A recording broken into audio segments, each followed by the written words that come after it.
Ladies and gentlemen, welcome to Real Quick, episode 205. Slowly but surely approaching our 4-year anniversary, which I'm very, very excited about. You got myself, George, you got Tyler in Texas, and you got all the way across the pond, Mr. Seth's Film Reviews. Cam is, I actually don't know where Cam is this weekend. I think he's at a wedding in Michigan. Yeah, he's at a wedding. Okay, Cam's at a wedding. So Cam, we hope you're having a great time at this wedding. We hope you're playing Century Pong with some people, teaching some people Century Pong. But we got a fun episode for you guys. We got a little bit of a lighter episode for you guys. We're going to talk. I'm briefly going to talk Spider-Man. I wasn't on last week, so I do want to give some additional thoughts. I know I've posted a couple of TikToks already, but I still want to get a little yap session out here and chat with you guys about some specific things. We're going to bring back our best actress tier list. We're going to run through that for a little bit.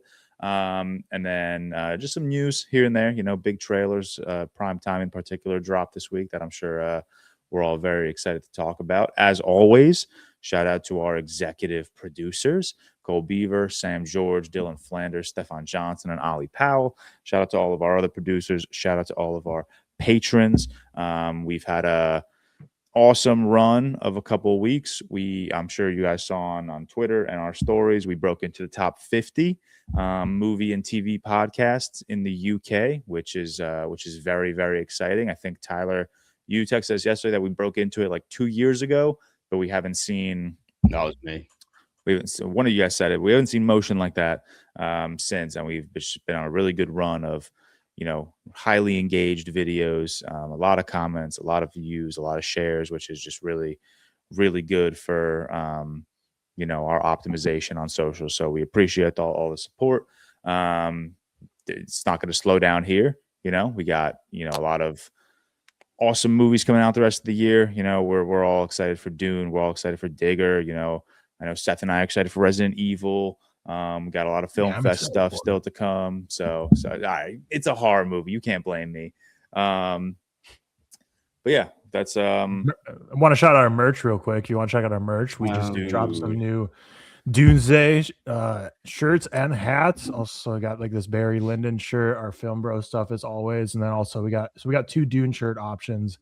We got Doomsday, and then we also got Doomsday. I'm just seeing Dune twice. So if you want to check out our merch, go check it out. Shout out to everyone who's already been ordering it. But yeah, check out our merch source. It's ReelTokPodcast.com.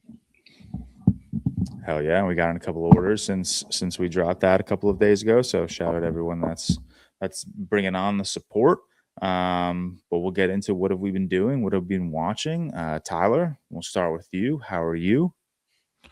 Been good. It was just my birthday on Friday, so I've been celebrating that the last 2 days. Having a good old weekend, but the week before, haven't been doing much. Pretty standard week, work and the usual. But then Friday, Riley and I had a fun day. Started vlogging, so started vlogging TikTok account. It's if you go to my normal TikTok page, you'll see a link in my bio to my vlogging account, and then I also just posted on the same Instagram. So if you're on Instagram, same account, TikTok separate account. So yeah, check it out. Check out the vlogs.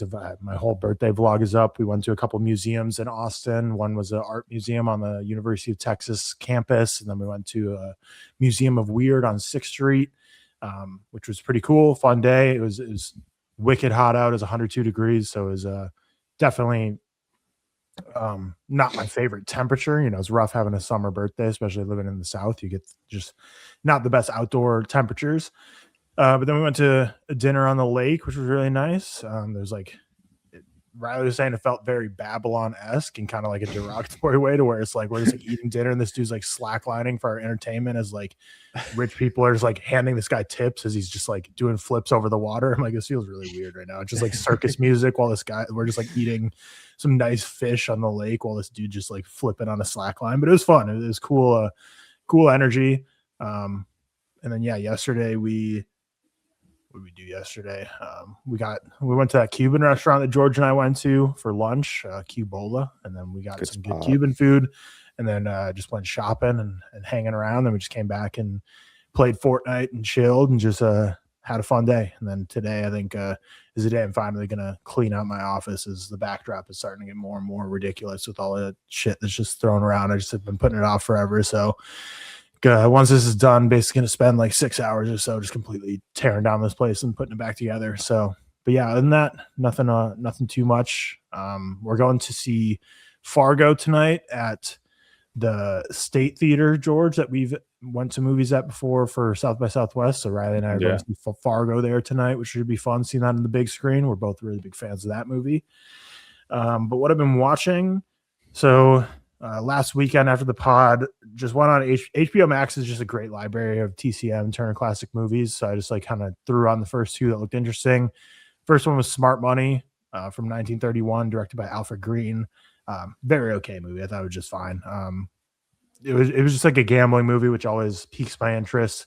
But this one wasn't super interesting. It didn't captivate me much, but I think Edward G. Robinson, it's like, I think it might be my first movie I've seen with him, and he's a really captivating actor. So I really enjoyed his performance. And then I watched another movie with him after it, which I liked a lot more, called Little Caesar, not related at all to the pizza brand, but this was a gangster movie, and this one was a lot better. I enjoyed this one a lot. The performances of this one were great. The cinematography was insane. It was also from 1931, directed by Mervyn Leroy.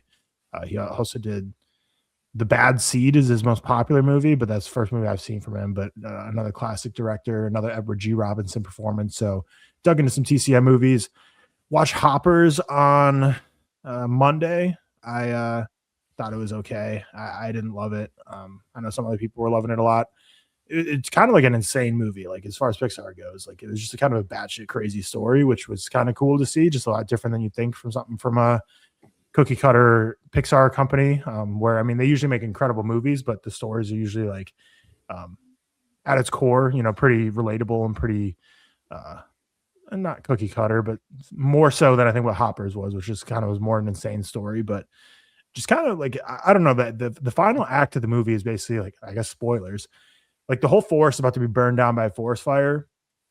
And like the resolution is like the animals like break the dam that they built up to like flood the forest and save the day because the firefighters like failing. So I was like, is the message of this environmental movie like, if the animals don't save themselves, they're fucked? Which like, I get it. Like humans are completely destroying all them, but I feel like it's just saying like, yeah, it's a crazy like, themes. Yes, humans are destroying your environment, which I agree with. But I feel like saying like, unless they just adapt and learn how to protect themselves, they're cooked. Just an interesting movie. We went to see Tony then that night. I really dug Tony.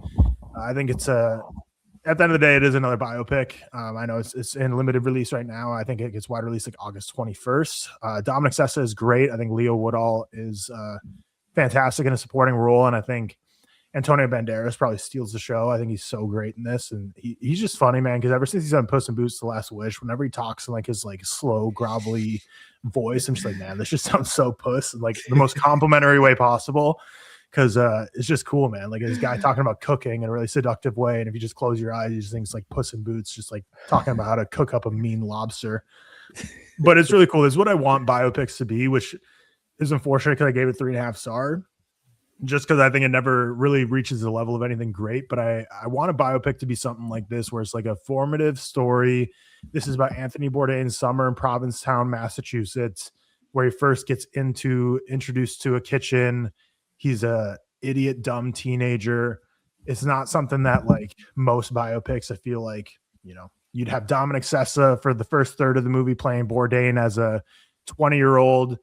You'd throw some makeup and haircut on Dominic Sessa to then show him as a 35-year-old later, and then you'd recast him to some older actor, show him in like his 50s or whatever, and like just kind of show like try to give highlights of his entire life. Like I like a contained biopic that's just like, we're just gonna tell one story, his first summer in Provincetown as he meets his wife for the first time and he starts learning about kitchens and cooking, and you just see this aimless teenager fall in love with restaurants.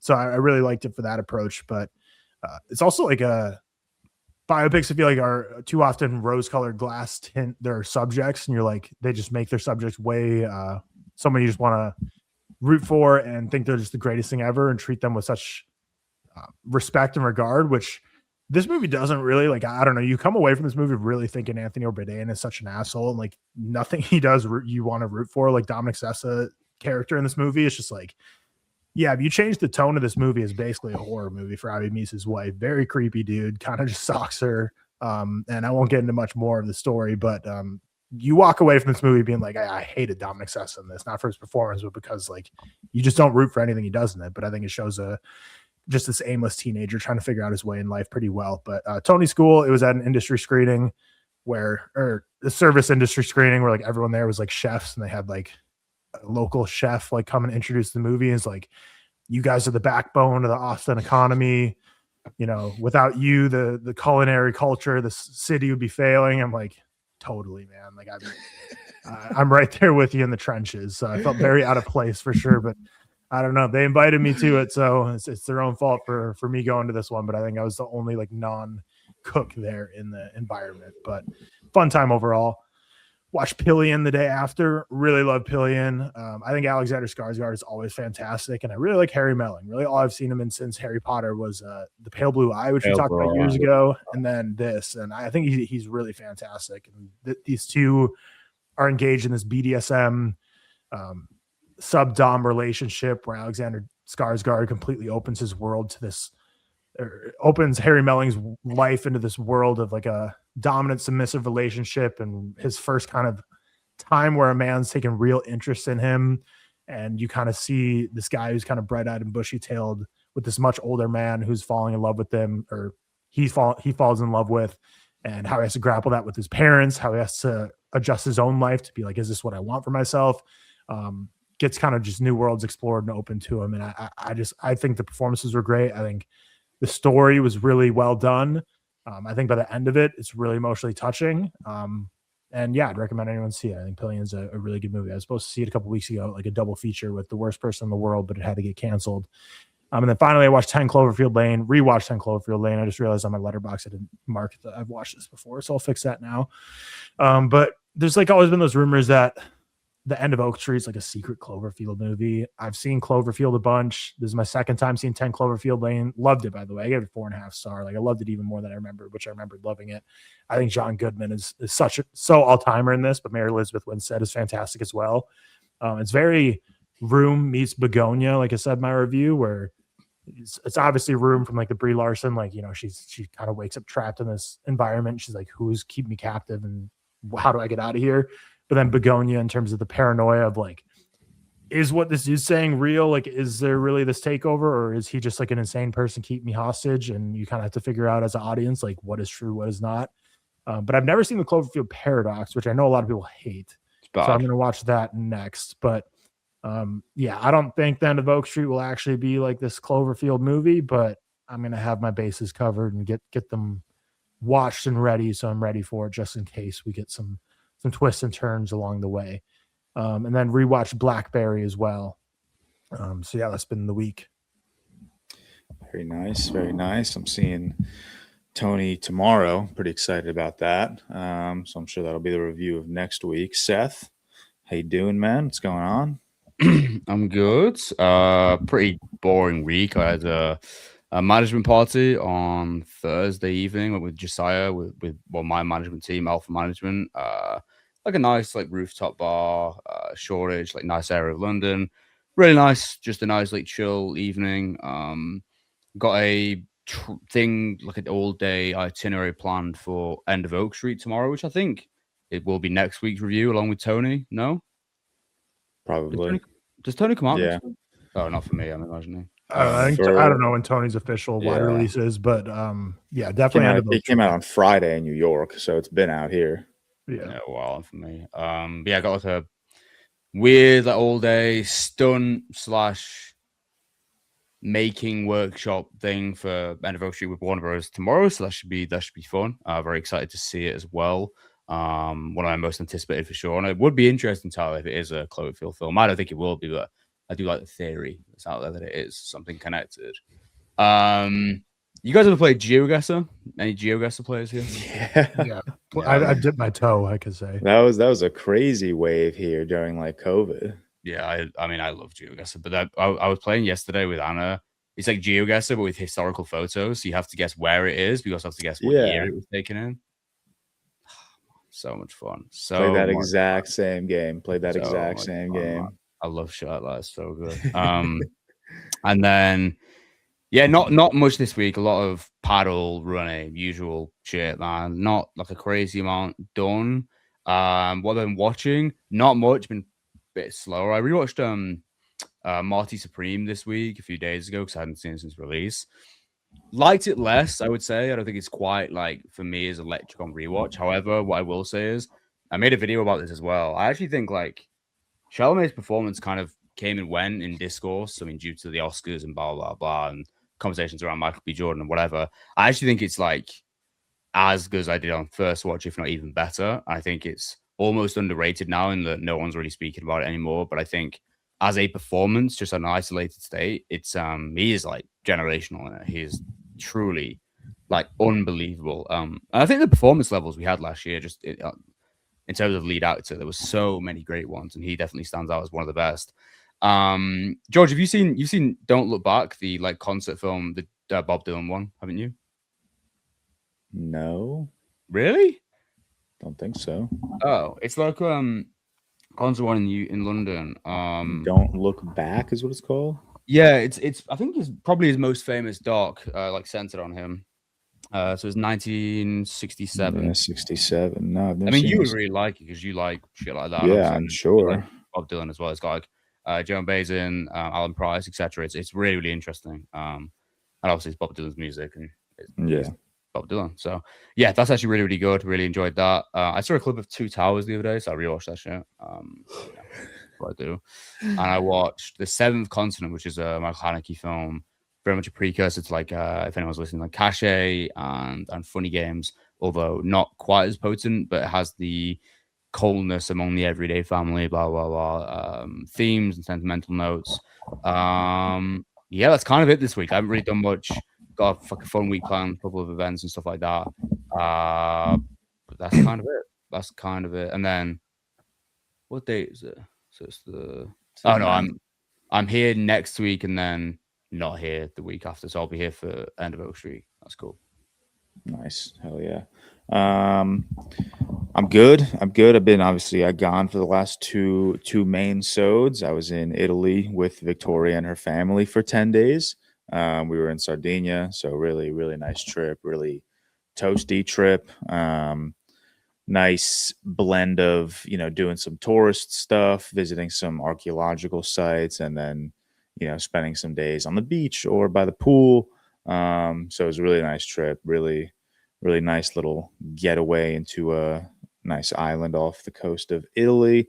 Outside of that, though, nothing really has been going on. Before we left for Italy, I went to a screening of Hope.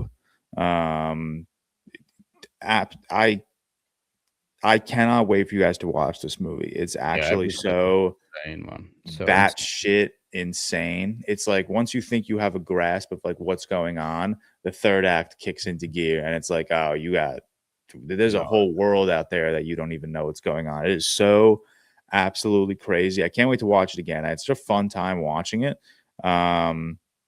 Which is funny because it's a movie that like was never on my radar, and then all of like the rave reviews came out of Cannes, and I was like, oh, this looks fucking sick. And then like a couple weeks after that, the official trailer dropped, and I was like, oh shit, I gotta pay attention to this.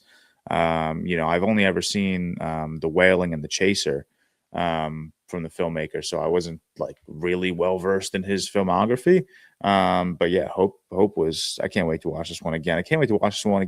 Hope it gets a wide release because this is a movie that should. And I mean, I feel like we say this all the time, but this is genuinely a movie I feel like we should be in a theater, like watching with so many people because it is just such a batshit experience.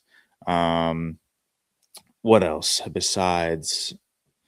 Went to a Miasma event, an event in New York, the Metrograph last week. I know we're not talking Miasma this week. I think we're going to wait for Seth to rewatch, me to rewatch, and Tyler and Cam. I thought you guys were still going to talk it. We can talk. Are we still going to talk it? Yeah. We'll talk. I just might need you to carry on like, the plot details. Yeah. Okay, then we'll still talk it. Then I won't talk anything right now. Okay.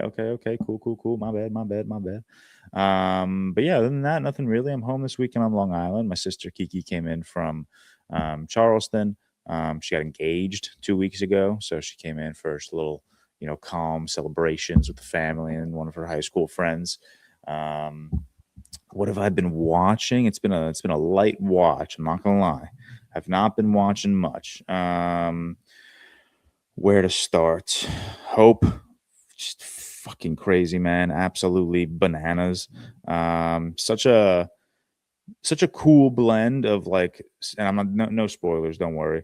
It's like such a cool blend of like so many like random science fiction movies and TV shows. Like it feels like War of the Worlds meets Attack on Titan meets I don't know what's a movie with a fucking just constant high speed chase sequences meets Paul W.S. Anderson's Death Race. Like it's just like a really like weird like mesh of so many like very particular subgenres within like sci-fi and action. It's cool. It's very cool. I am very excited for you guys to watch this movie.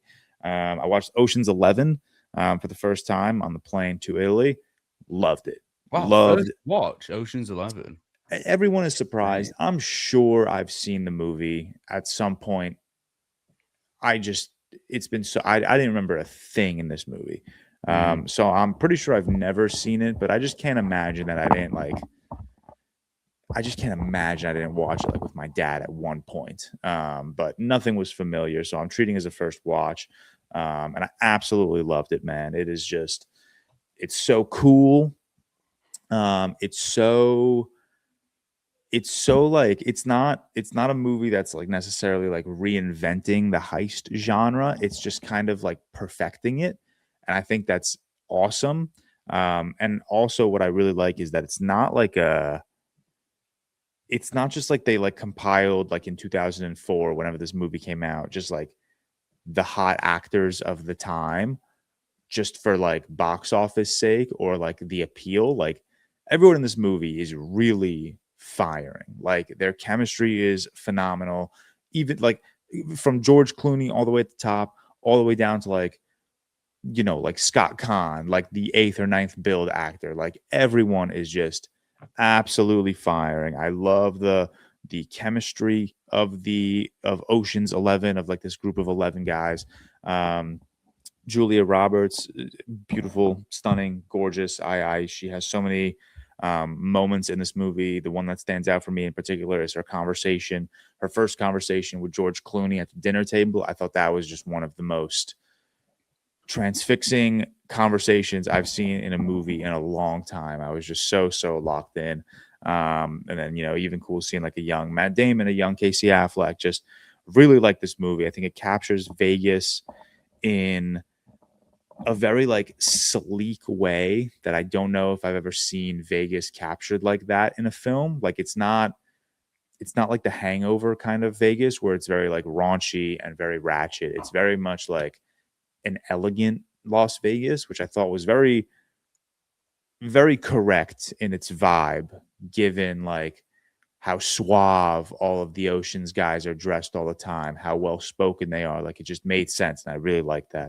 I know you're not supposed to like root for the guy in the movie, obviously, but every time I watch it, for Terry sure. Benedict, I'm always like, he seems like a sick dude. Like just like being like the head honcho of a casino seems sick. Like how he just like walks on own in that place. Just you have henchmen, you're like, hey, that guy, watch him, like kick that dude out.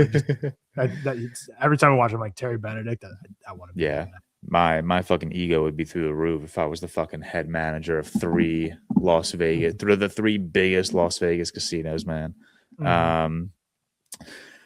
What else? I've been watching, checked off a couple of David Lynch short films. I've previously watched a couple of his shorts, and I was like randomly looking through his filmography the other day, and I was like, fuck, I didn't realize this dude had like 65 shorts, man. He had so many shorts. So I watched Ballerina, which is literally just 10 minutes of this girl dancing, and that's it. Just this ballerina dancing, and it's very much like David Lynch just kind of like playing around with like the focus features on his camera, and it's I don't know. It's like David Lynch. Like David Lynch is so funny when it comes to like short films, and because like if anyone else made this, I'd be like, what the fuck is this? But David Lynch makes it, and I'm like, no, this has meaning. Like this is intentional, and I believe it.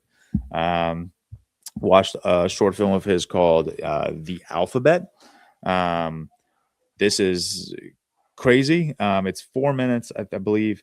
And it's literally just like this absolute nightmare of this woman who's just constantly hearing someone recite the alphabet.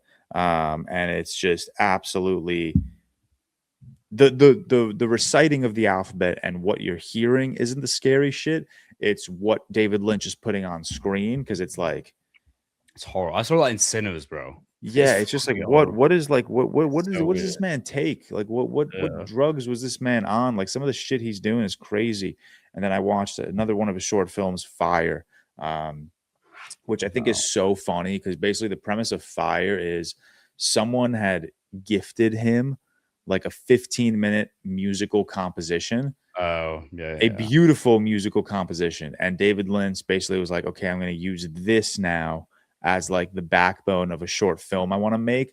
And he takes this beautiful piece of music and turns it into this most demonic hallucinatory experience ever, which I think is so funny. Because like if I gifted someone music and they turn that beautiful piece of music into a nightmare, I'd be like, dude, what the fuck are you doing? What why would you do that to my music?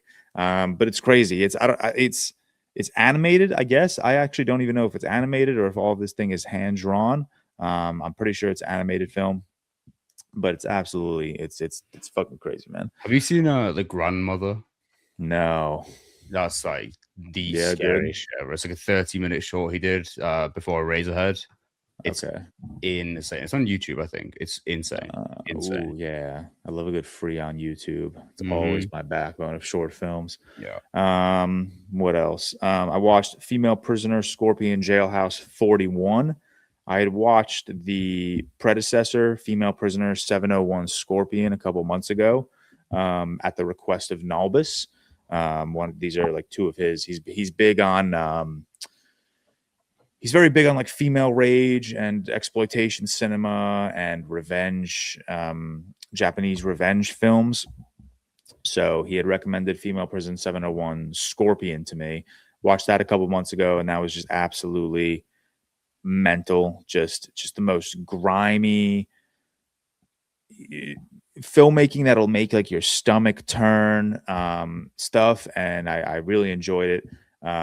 So I recently, last week, watched its sequel, Female Prisoner Scorpion Jailhouse 41, which is about the 6 female inmates at a prison who escape. And they escape with this woman named Matsu, played by Maiko Kaiji. And she kind of becomes like, she within the prison walls, this isn't spoilers, this is like the first 5 minutes of the movie, but she like within the prison walls is like, she's like the insider, like she is who is like really fucking up the guards. She is the one that's like causing them issues.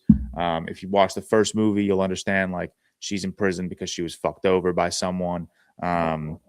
So this movie is like her revenge. It's her breaking out of prison with 6 inmates, and then as she's being chased, just kind of clipping off everyone that's like following her. And it's just there are psychedelic and surrealist moments.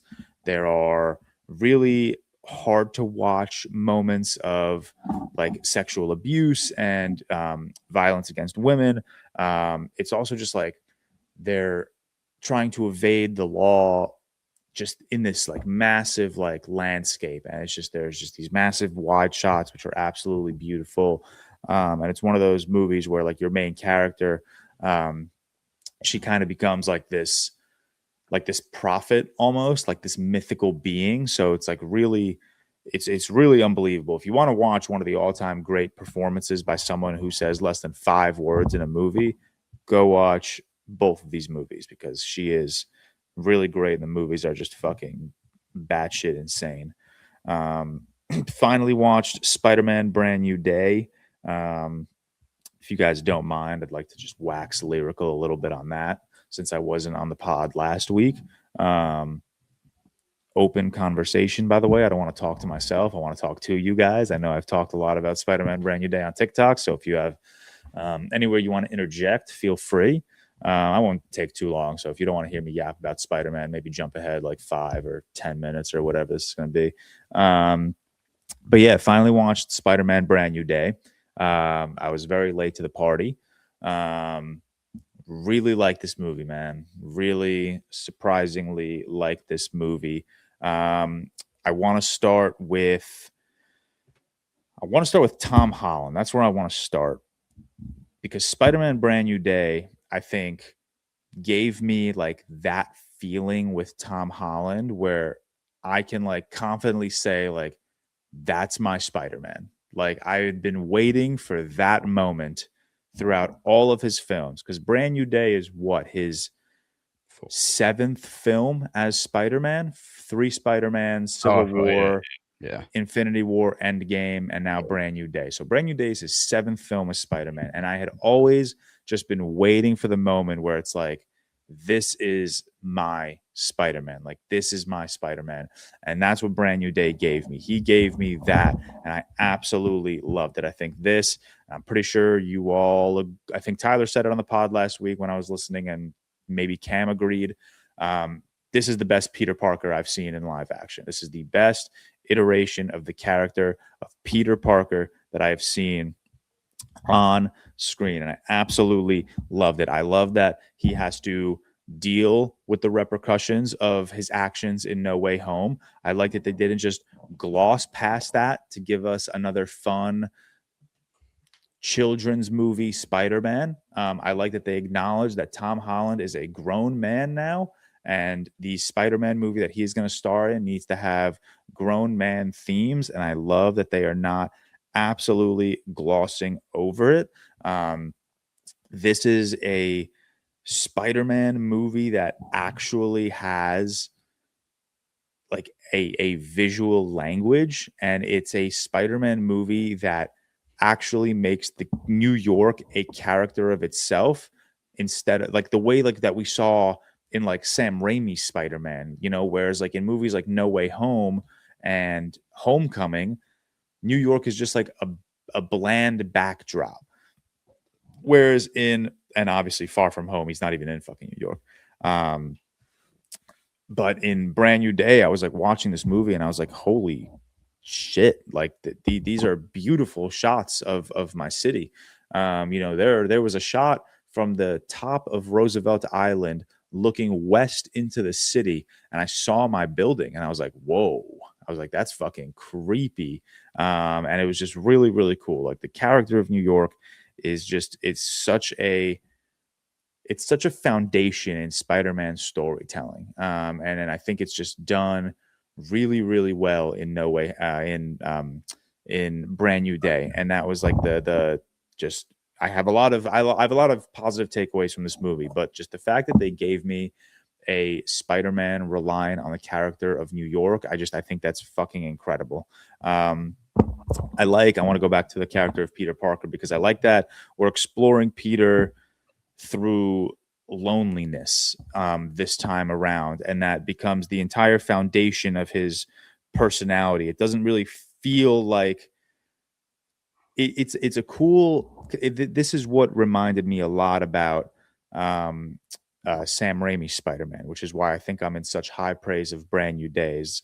Spider-Man 2, Sam Raimi's Spider-Man 2, before Peter hangs up, like before that iconic scene where he throws his suit out and walks away, there are lingering, yearning moments in that movie where it doesn't feel like Peter is balancing being Peter and Spider-Man anymore. It feels like Spider-Man is increasingly taking over the persona. And I love that exploration of this character, being able to balance the two of them. And that's how I felt in Brand New Day, where for a while it felt like Peter was kind of like throwing Peter Parker aside because he didn't want to deal with Peter's trauma. He didn't want to deal with Peter's loneliness. He wanted to deal with Spider-Man. He wanted to deal with the heroics of Spider-Man. And I love that this movie dives into, pitting two characters against each other who are one character. You're really pitting Peter Parker and Spider-Man against each other. And I love that. I love that. Like that's what Peter had to overwork in this in this movie. You know, it gets to a point where he's even like sabotaging himself, you know, with the inhibitor. He's sabotaging his Spider-Man abilities because he's, you know, trying to balance these two in the best they can, and he's making rash decisions. And I like that. I like that sloppiness from Peter. I like that it doesn't really like, it doesn't present him as like this just all-knowing genius. Sometimes he's going to make sloppy decisions because he thinks that's what's best for him. I really like the relationship. Sorry, now I'm kind of moving over. Also, this spoiler alert. I'm going to try avoid spoilers, but I'm just going to throw it out there just in case I like say anything accidental. I really like the conversation. I really like the relationship between Spider-Man and Detective Jean. Like, I think that's just like, I don't know what it was, but like the first time you see Peter, not in the Spider-Man suit, like walking around, going to a bodega on the phone, talking to Jean, like Detective Jean, not Jean Grey. I was like, I don't know what about this is hitting, but this is hitting. Like, I love that, like, Peter is not in costume, just in the streets, talking to the detective. I like that the detective has no idea who the fuck she's talking to. She just knows it's Spider-Man. And like that to me, like something about that just felt like so true to Spider-Man comics. And I loved it. And it happened a couple times in the movie where they're talking to each other on the phone and Peter's not in costume. And I'm like, this is just so fucking cool. Like, I don't know why this is like hitting so much. I like that the only real direction this movie could have gone post No Way Home is tackling themes of like moving on.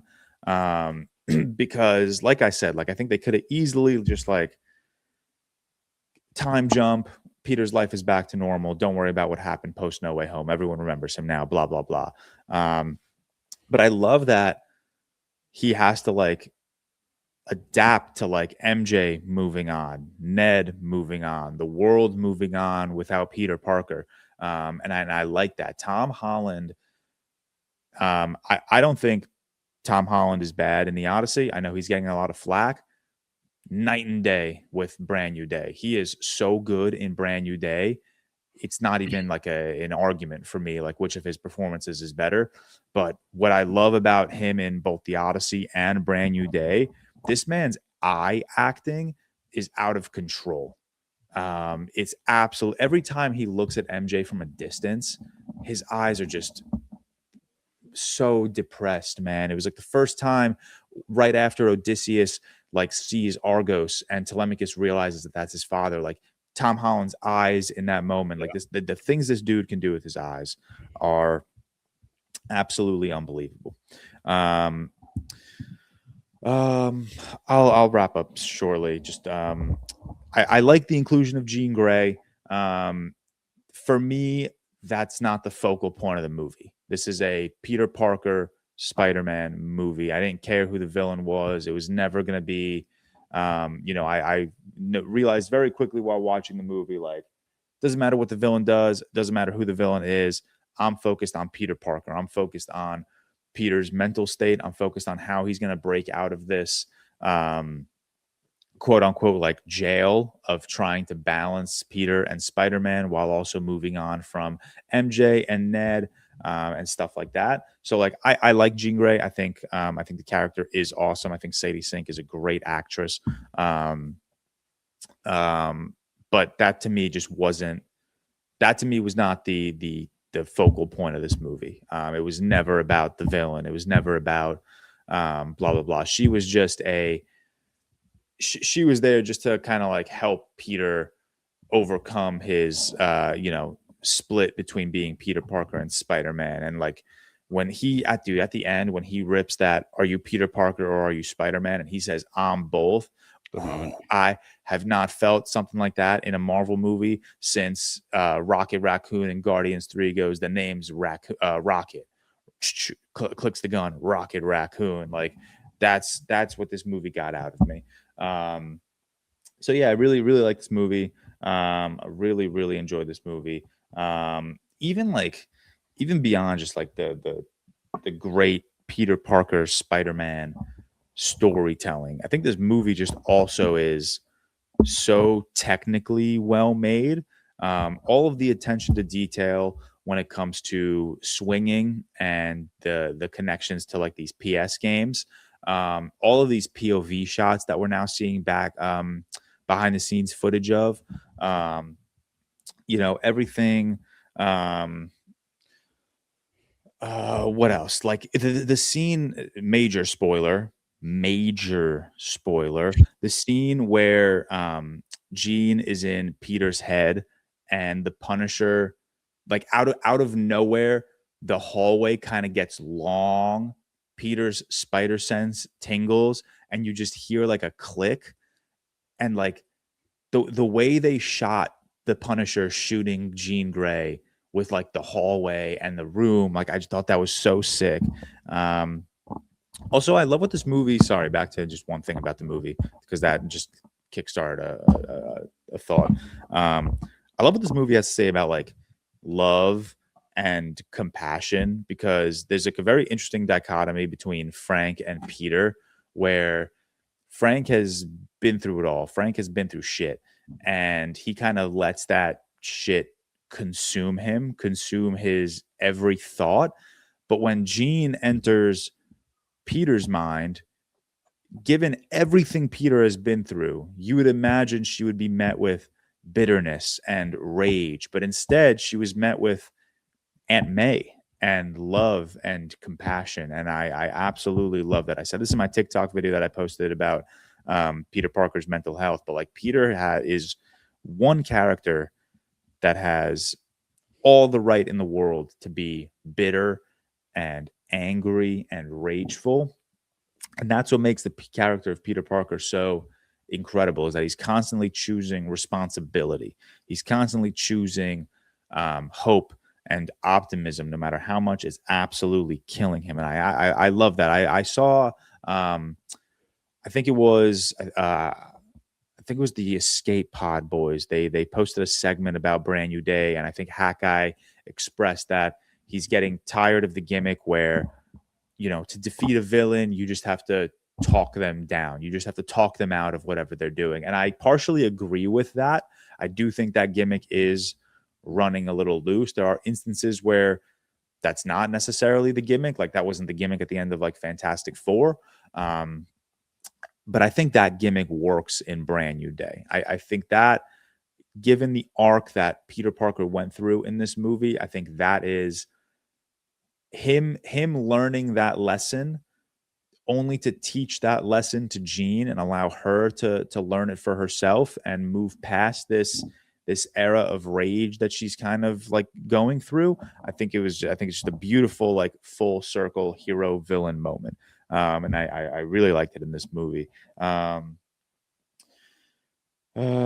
yeah, I'll wrap up there. I really like this movie. I can't believe how much I liked it. I like immediately turned to Victoria when we were watching it, and I was like, wow, like I'm just happy. Like we went home.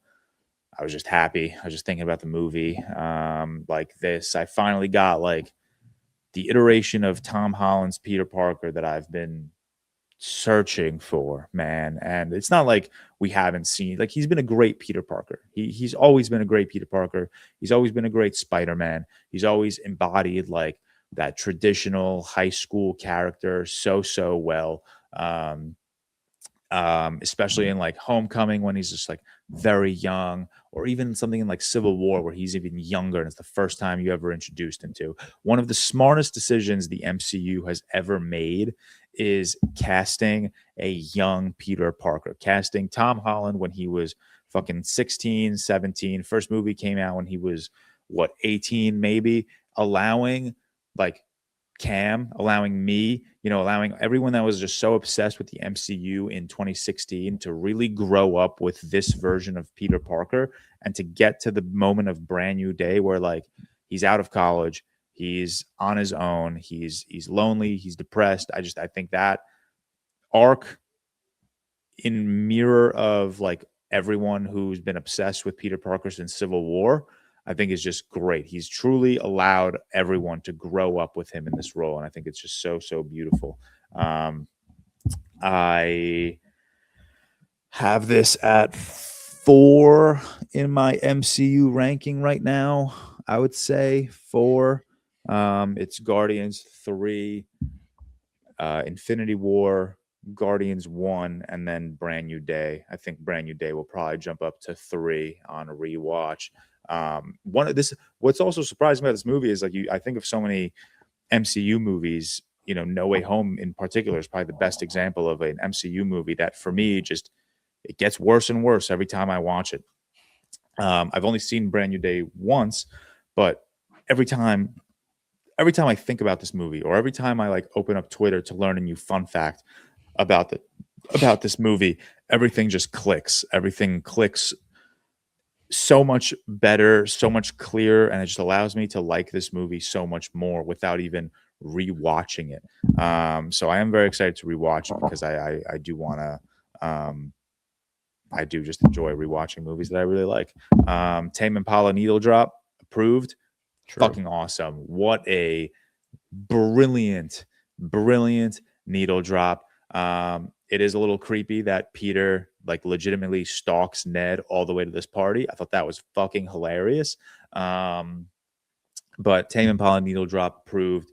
Love the relationship between Peter and Frank. I think that whole, if you were going to bring in any, like there were always going to be, this was never going to be an exclusively a Peter Parker story. There were going to be other MCU heroes involved.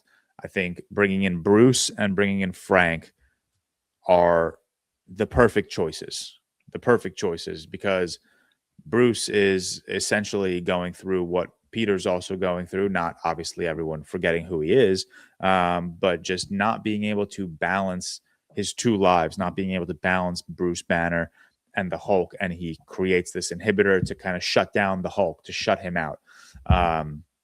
And then Frank, I think, just plays so. I think Tom and John just have incredible chemistry. Even like the hospital bed scene at the end when Peter's like, "Are you crying?" And they both like start laughing at each other. Like that to me is just such a beautiful moment. But I think Frank is just such an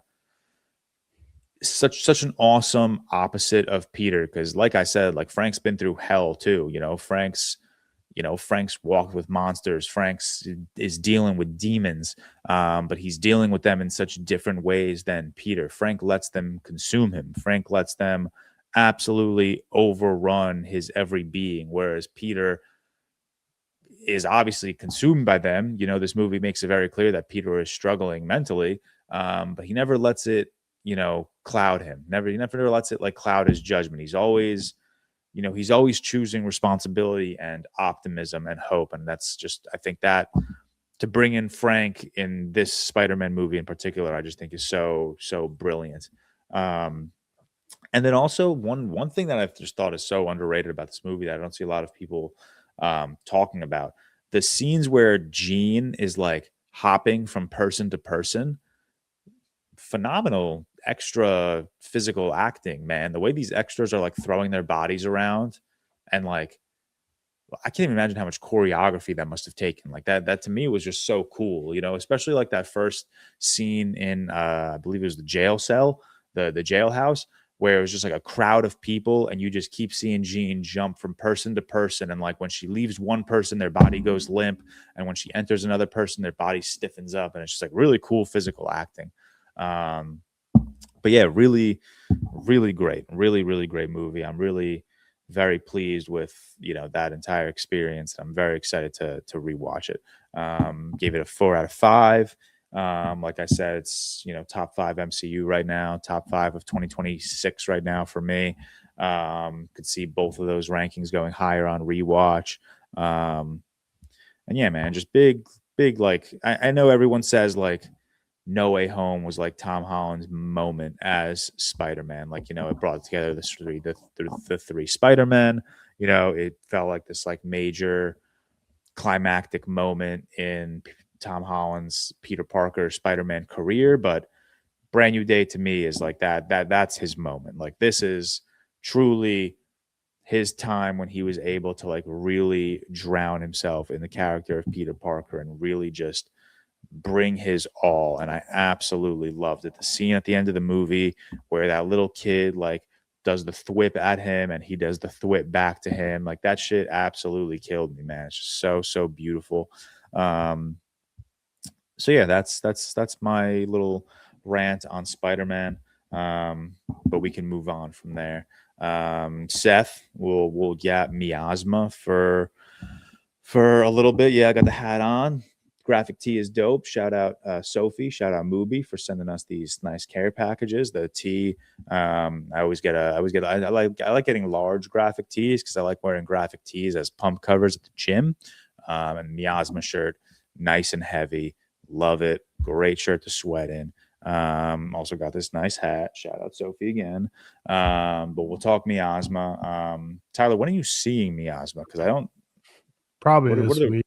The only reason I didn't see it this week, I was just busy with birthday stuff. But yeah, I'm really excited for it. I'm sure I'll get to it this week. Sweet. Well, all right.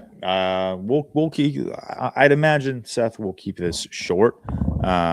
Because one, I'd like to talk about it more in depth after I rewatch it, because it's a very dense movie. There's a lot going on.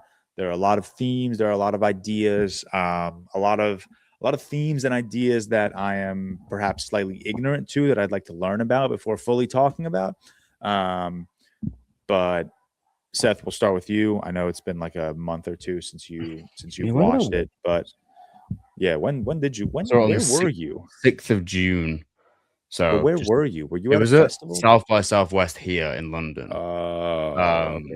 And they had a screen here, so saw it then. But yeah, I was really excited going in and proved correct. And I think like I can't remember if someone posted this after they saw it as well. But Jane Schoenbrun, like they are like the most versatile in the game right now. In the 3 films they've made so far, obviously share some themes and similarities, but Camp Miasma is a lot different than I expected going in. It's not I saw the TV Glow 2.0, you know, it's not that vibe, but it has so many influences it carries as well.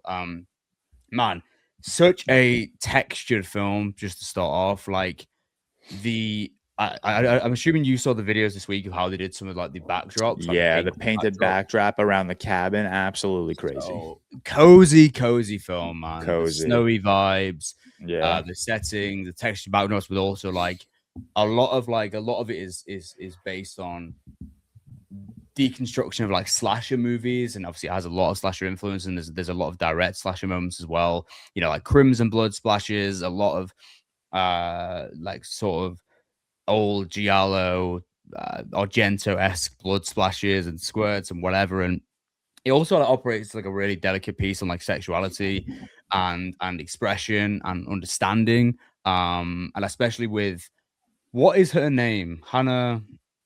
Eyebinder. Yes, that's it. I let what's working. She is so unbelievably good in this. This is the first thing I think I've seen her in. I know she won a few like Emmys or Golden Globes for Hacks. Yeah, I never watched Hacks.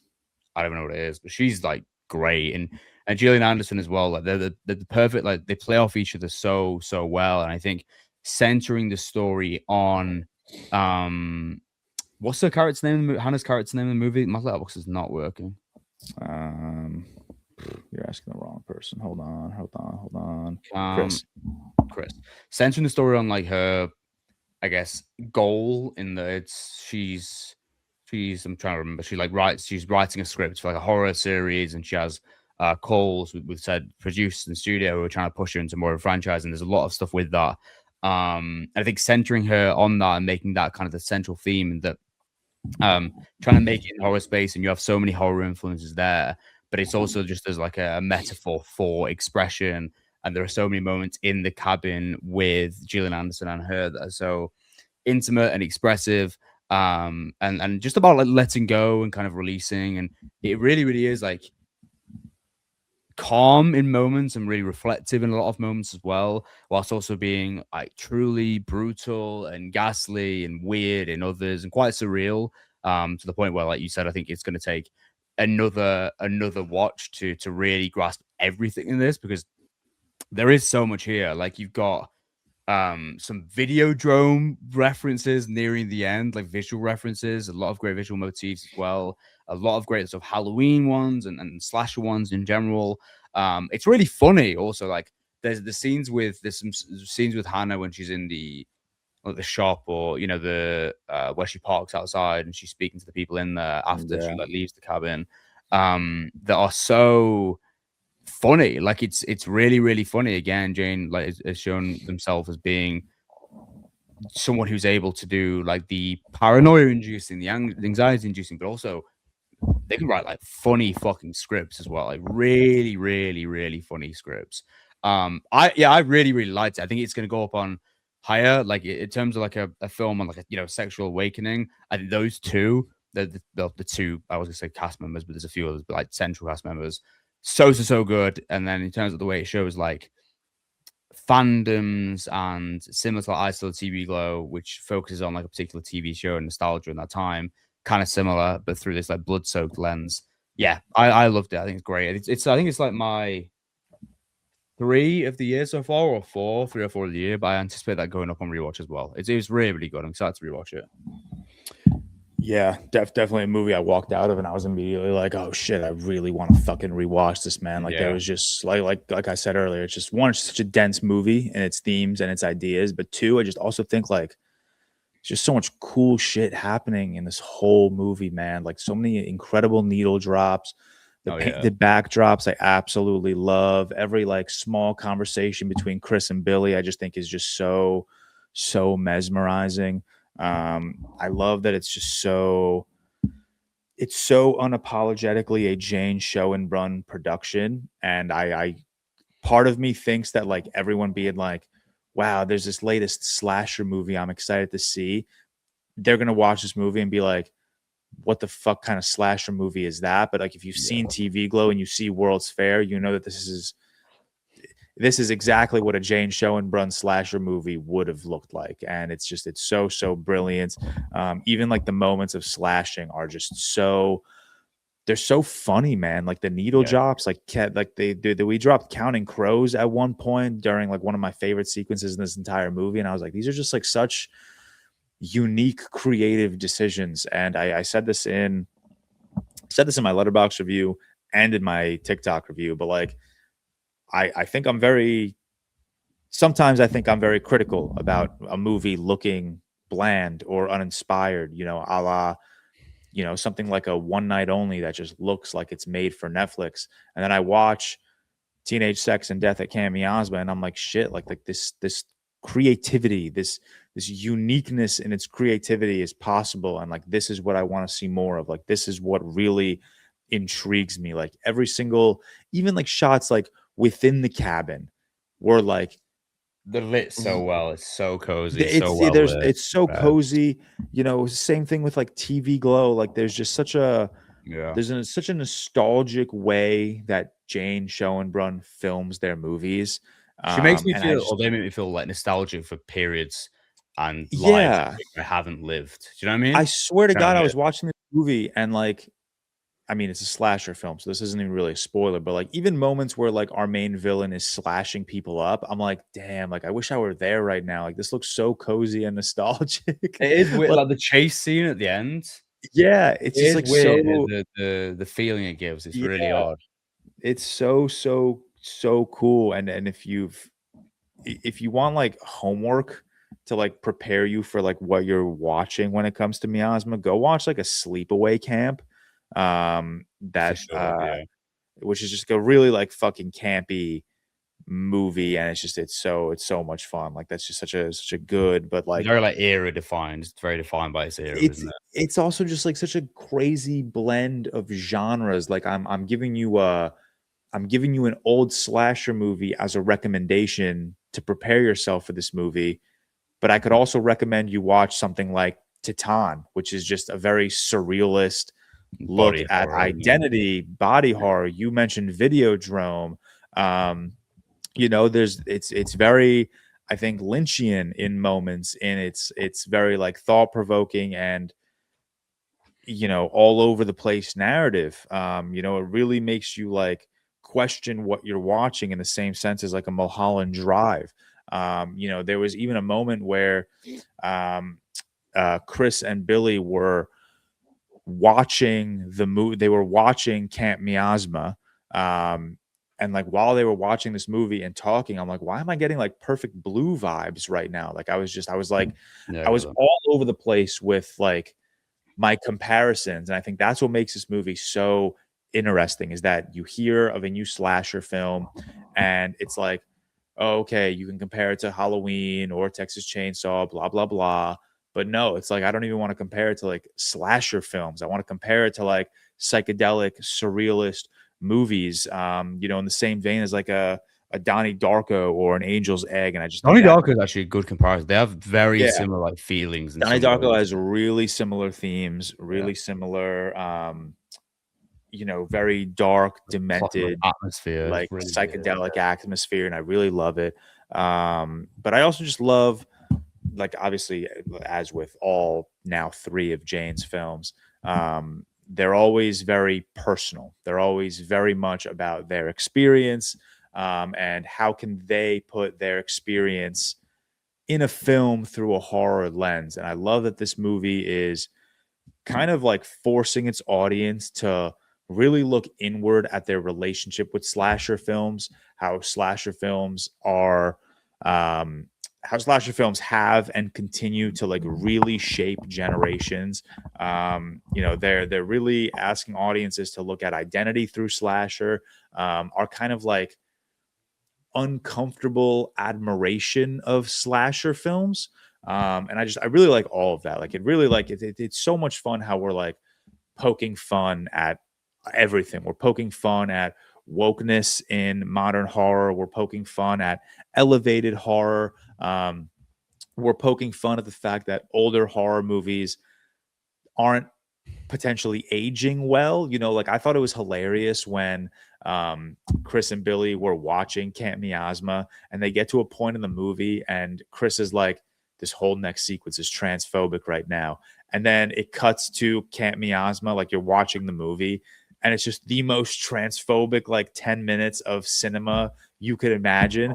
And it had me thinking, is like, I wonder if I go back to some like older slasher films now and I notice like maybe some of them aren't aging quite well, because like I thought for sure. That to me was so like I feel like that's one thing that's just not necessarily like tackled in, like, we obviously talk all the time like some movies just do not age well. It's gonna happen. But I feel like movies tackling that in a very like self-aware meta sense, in a way that's just so on the nose, I feel like that is very rare. And I thought that was just so much fun when it came to this movie, like just how like I don't even want to say like this very minor thing, because it's funny seeing it in the theater for the first time, but like the scene where she's on video chat with the production of her movie, so good, and one of the women's tags isn't like her name, it's like something else. Like to me, it's so funny. Like I think this movie is, I have this movie rated a 4 out of 5 right now, and I think it's at like my number 6 or 5 of the year. I think I have it right slightly below Spider-Man. And I will say one thing that's holding it back for me is I do think there are instances where this movie is too meta. And like that's not necessarily a critique, that's more of just like the way I experience films. Like I think there are like one of the first very self-aware jokes this movie makes is Chris walks into the cabin for the first time, and she's watching the projector reel shuts off, and she looks dead at the camera and says, I feel like there's about to be a jump scare right now. So like instances like that, I'm like, all right, that's a little too on the nose. But I think for the most part, coming from me, someone who doesn't necessarily love meta filmmaking and films that are just like really aggressively on the nose, I think this was just done in such a tasteful and creative way. I just couldn't help but like applaud every single time like this new reference dropped or this new critique of something from the 60s, 70s, or 80s dropped. So yeah, the thing that Jane like does so well as a filmmaker, are able to like make me feel things and make me relate to things I don't relate to at all. I think that's what all great filmmakers can do. Like, you know, Camp Miasma, oh, there's so many themes you can take from this: the sexual repression and fighting, enjoying sex post like transition or whatever. And me, I don't relate to that at all, obviously. Yeah. Like they make me feel things. The same with the I Saw the TV Glow, which is so about like representation, queer representation again. But it's such like an emotional, intimate feeling. And I feel like they get the most out of their actors consistently. Justice Smith in I Saw the TV Glow, Hannah, there you go in this. So yeah, and this feels like something they feel like. Didn't you meet Jane, by the way? Yeah, I briefly at the after party at what did you say? I don't know if we're calling it a premiere, just like I think it's a premiere. There was a red carpet. But yeah, shout out Mubi, shout out Sophie for inviting me and Victoria, because I was obviously one of my more anticipated movies of the year. So I saw Jane and Hannah before the movie. They like walked in, they did their carpet shoots. I didn't talk to them I didn't talk to them then. And then at the after party, we were like upstairs just chatting and drinking a little bit. And like Jane was like she was kind of like, they were kind of like hovering right behind us the entire time. Yeah. And I kept saying, I was like, I like, what would I say to Jane Schoenbrun? Like, well, what am I going to tell them? Did and then like I saw TV Glow or something. I brought up I Saw TV Glow. At one point, Jane like came behind me and they were with no one. So I was like, this is my time. Like they're alone. I'm not going to be interrupting a conversation. So I like quickly turned around and I was just like, I really like I Saw TV Glow. Like your movie gave me a panic attack in the New York City subway. So I got a little chuckle out of them. And then I just told them that I loved Camp Miasma. I thought this was just such a creative experience. And that was it. It was a very, very, very brief interaction. Really nice. Super. Yeah. Super nice. They clearly were just like trying to go around the room, try to talk to as many people as possible and just say hi to everyone they knew. But yeah, that was very cool. Nice. But yeah, no, I completely agree with you. Even like with like even TV Glow or, you know, World's Fair, like these aren't movies I can relate to. World's Fair is great. And I really like World's Fair. But all three of these movies, I can't relate to them, you know, in the most polite way possible. Like I've never grappled with my sexuality. No. You know, I've never, you know, no one in my life has transitioned. So I've never had to like even be like an outside witness of that. So like these aren't movies or themes that I can relate to, but I think just how personal Jane makes these movies, it's impossible for me not to like really appreciate her vulnerability. And then even in the case of like Camp Miasma, like being this personal, being this vulnerable, while also being this hilarious and campy and just entertaining, I just think is so, and surrealist and psychedelic and dramatic. I think it's really cool. I think this is a really, really cool movie and I'm really excited to rewatch it. One of the most exciting filmmakers in the space right now, for sure. Like, easily. Yeah, I mean, it's certainly like I was really trying to like who right now in like the 2020s do you think is just becoming like the like defining voice? Like, don't talk about Denis and Dune. Don't talk about like I mean, like 2020. Don't talk about Nolan and like Oppenheimer and The Odyssey. Like, who do you think is like really channeling like this generation of filmmakers of film goers? I think it's better than Jane. Jane, they are like so unique and they have such a unique DNA with filmmaking where they can be versatile, but they have a unique feel to the films. What do you know? I mean, in horror, you can compare it to like culturally, like a Zach Cregger and someone that has like a very unique feel to his films. But I think they're kind of one of one in many ways. And the way I feel when I'm watching you, one of theirs, especially now after both I Saw TV and Camp Miasma, like it's a defining era. And how old is Jane? Like, that's actually a great fucking question. Jane Schoenbrun, 39, born, so not even 40 years old yet. So like, we've got a lot of films to come. We got a lot of Jane Schoenbrun time left. Oh, they're from New York. I didn't know that. Yeah. But yeah, no, I think like easily one of the most exciting in the game right now, like unquestionably for me. And it's the case where like even if Jane Schoenbrun brings out a film and I don't love it, because I anticipate that happens with most directors, I will always be interested, and their films will always create Yeah. conversation, which is the best thing. You know what I mean? Yeah. And again, in the case of Jane, which we've been saying since fucking TV Glow, it's like it's even beyond like their commentary. It's just the fact that their movies look cool. Yeah, they're Like cool. their movies look so taken care of. Like this shot, my banner on. Oh, is it the same one I used? Oh no, This- that's cool. Yeah, that's cool. That's cool. Like yeah. that's just cool. Like it's just Yeah. a cool looking shot. Like every single creative decision made in their movies, just it's so calculated. It's so particular. It's so unapologetically them, and that's like obviously the commentary is a big part of their movies, and it's always hitting. But the fact that I can watch TV Glow and World's Fair and Camp Miasma and just come out of it thinking like every movie should look like these movies, that's I think the biggest compliment I can give Jane Schoenbrun as a filmmaker right now. Like her creative eye, their creative eye is just so unbelievable. It's actually crazy.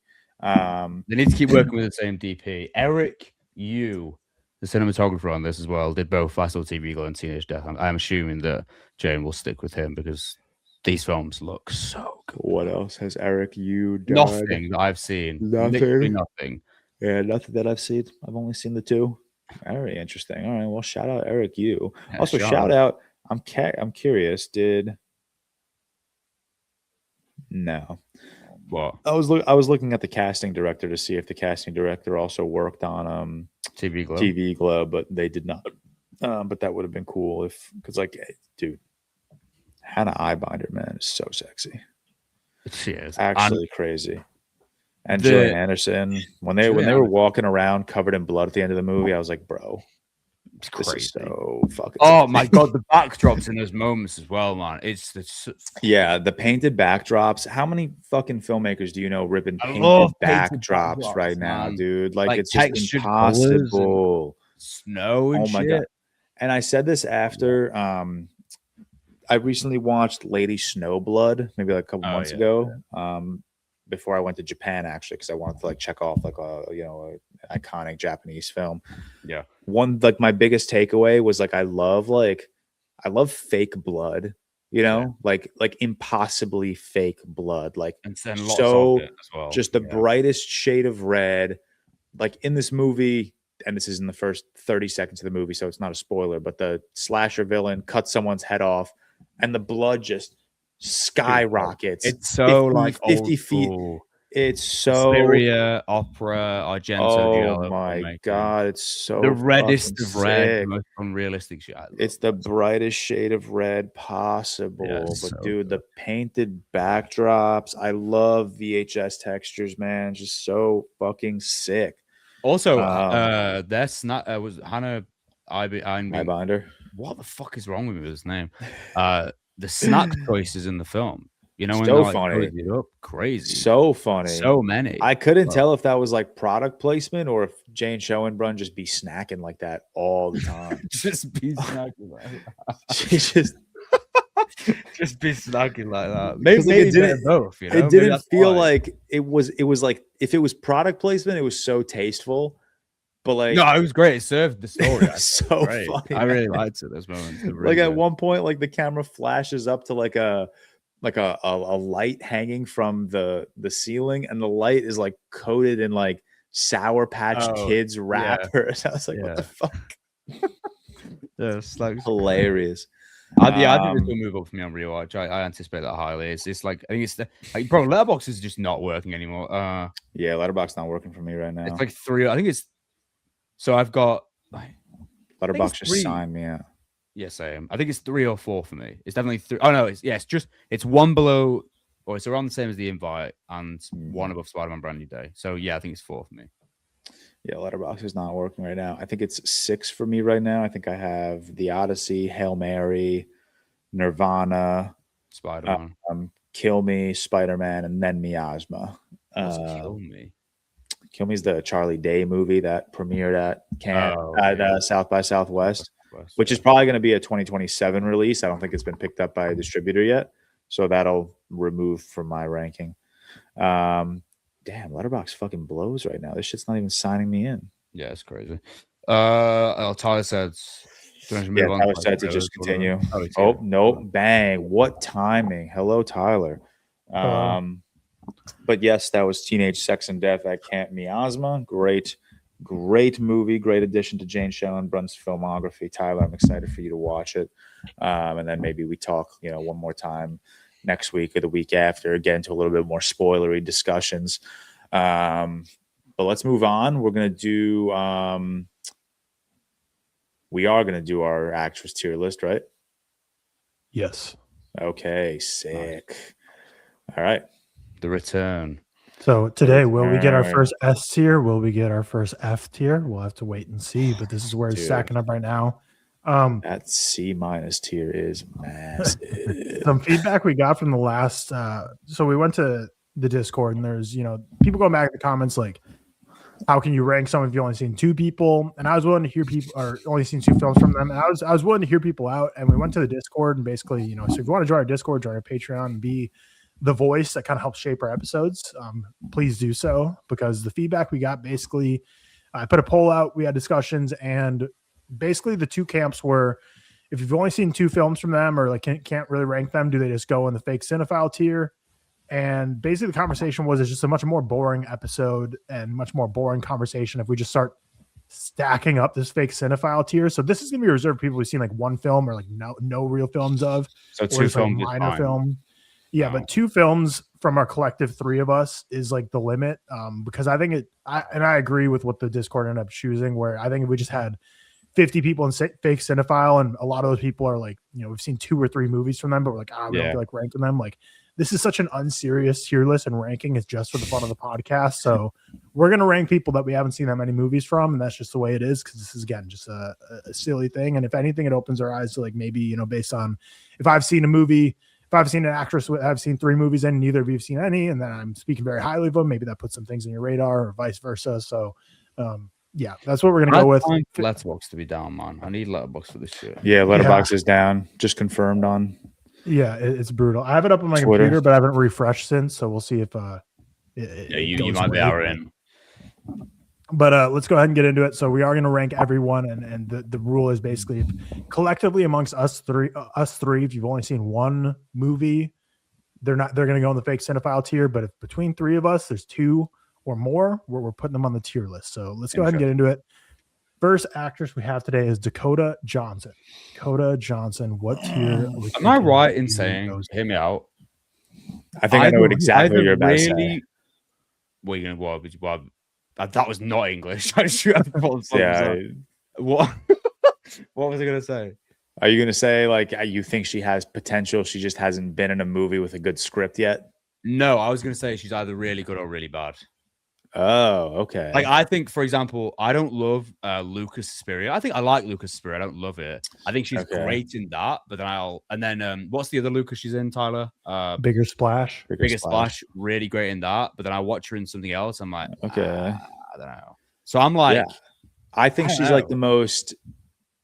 She to me is like one of the most consistently serviceable actresses. Like I can't, even like something like a 50 Shades, I can't point to and be like, she is bad in that movie. I think she's very good in some things, and I watch some of the things and I'm like, I don't really see it. Yeah. Like I think she can be great. I think she's she's great in Suspiria. I think she's like a good. C overall. I think C is a great slot for her. Like Cha-Cha Real Smooth. Even like The Lost Daughter, a movie I don't love, I think she's great in. Yeah. Peanut Butter but stuff like The Materialist, like she had to be on, like the whole movie's on her back pretty much, other than the 2 leads, and I think she's kind of getting mogged by both Chris Evans and Pedro Pascal on that. And then like obviously she has like her Madam Webs, and Madam Web, it's kind of like it's kind of hard to judge off Madam Web, But again, I hate Madam Web. I don't think she's that bad. No, I think C is where she goes. I think C is an appropriate slot. I think she's just always serviceable. I don't think she ever like elevates a movie. I think Suspiria is a fantastic. No. I love Suspiria, and I think she's great in it. But I don't think she's the reason it's great. I think she's great in a great movie. But yeah, so I think C's fair. We'll see. Drew Barrymore. Maybe we'll reconsider that after Verity. Probably not. But continuing on, Drew Barrymore. I don't know. Damn, I also I just watched Charlie's Angels, and I think everyone in that movie fucking sucks. Nice. Drew Barrymore was kind of funny in 50 First Dates. Well, so there's okay. that. Are we gonna rank on kind of funny? Letterboxd is working on the computer, by the way. A lot of Adam Sandler films, or at least a fair few. Yeah. Scream's obviously one of the, I guess, most notable. She's killed in 5 minutes. Spoilers. Can't go away. Right. Spoilers for 19. I haven't seen those. Well, yeah, like I don't think she's that great in The Wedding Singer. I don't think she's that great in 50 First Dates. She's who is she? I was gonna say I don't think she's ever terrible, but even in the Sandler movies, I actually kind of think sometimes. Who is she in Batman again? Oh, who is she in Batman? She's in Batman. She was in Batman Forever, right? Yeah, I can't remember. Oh, I would say like a Sugar. I've never I look at these films. I've never watched a performance and thought bad, but I've never watched a performance and thought that stands out. So looking at the C- tier, I'm liking almost all these actresses more. I would say D. I think D. I would say D. Yeah, that's sad, but yeah. Like when I open this tier list, I don't know why. Like maybe it's just this picture, or maybe just in general. I think Courtney Cox and Demi Moore look a lot alike. So when I open this, because we haven't done this in like 2 months, I was like, why do we put Demi Moore in D? That does look like Demi Moore. Demi Moore in D minus. Drew Barrymore, Elizabeth Debicki up next. Always great. She was just in something recently, wasn't she? She just won a bunch of Emmys. Yeah, I saw The Crown. Tenet. That's why I watched. She's great. Love her in Tenet. Really good in Tenet. Oh, she was in. She's in the Cloverfield Paradox, so I'll be watching that today. Wait, who was she in Guardians 3 and Guardians? Hold on. Do not watch Cloverfield Paradox. No, don't. We went over this an hour ago. I have to watch. How did you not? Yeah, we just spoke. Did I miss that? I feel like I would have caught that, dude. I literally said, I said it's terrible. This half star is going to shatter my letterbox. Oh, she's in that Wicker film coming out, with the Alexander Skarsgård. It looks really weird and wickery. Mm-hmm. Cool, looks very. She's also going to be in The Adventures of Cliff Booth. Yeah. Is she? I have hopes for, but I mean, I don't know. It's unfortunate because for someone like Dakota Johnson, I think we've seen a ton of her and she's a C, whereas Elizabeth Debicki, I think I just haven't seen enough of her. And I think I've seen as many films. I have not seen. I've seen as many films with Debicki as I have with Dakota Johnson. I've seen 6 Debickis. Let's see how many Dakotas I've seen. I don't know how many I've fucking seen because Letterboxd won't work. Yeah, computer master. I've seen twice as many Dakotas as I have Debickis. I've seen 10 films Elizabeth Debicki in. I've just counted. I don't know how many Johns I'm at Dakota John, but I feel like that's a good amount. Yeah, but I mean, I feel like she's always much smaller roles than Dakota is in those movies. Good in Tenet, though. Good in Tenet. Yeah, I mean, to me, it's feeling like a C, maybe C-. Honestly, I don't know. I wouldn't mind C. I go C. This is C high. Is it C feels high for someone we don't. I could be swayed to C-. I don't think she's D though. I wouldn't go D. I'd go C-. I think just I think C- is appropriate for now. Right, Cam is screaming. What was the show she won Emmys for?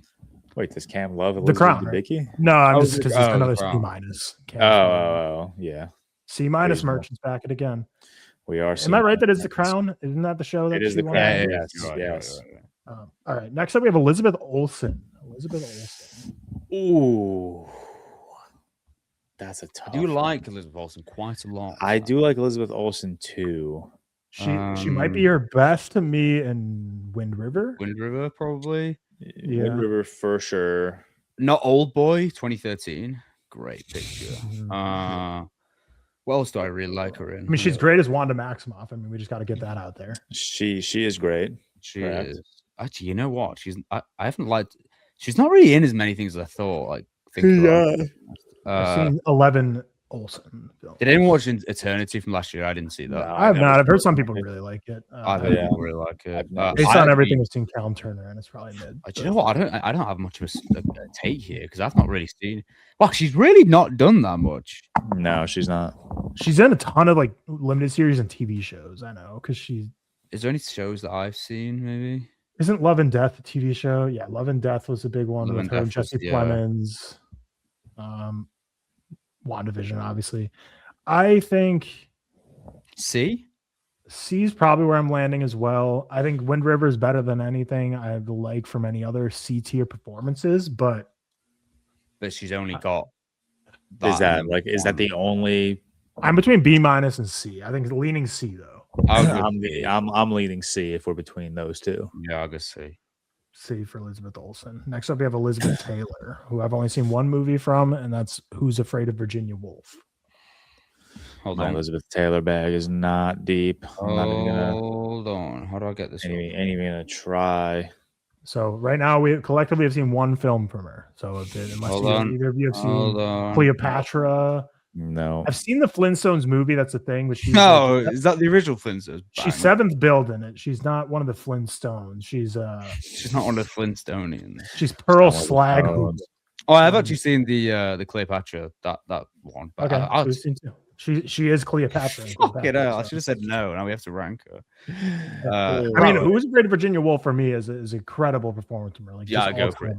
Entirely go for it. But what do you think of Cleopatra? She is Cleopatra. She's I watched that about 8 years ago. I'm going to say I've got it watched.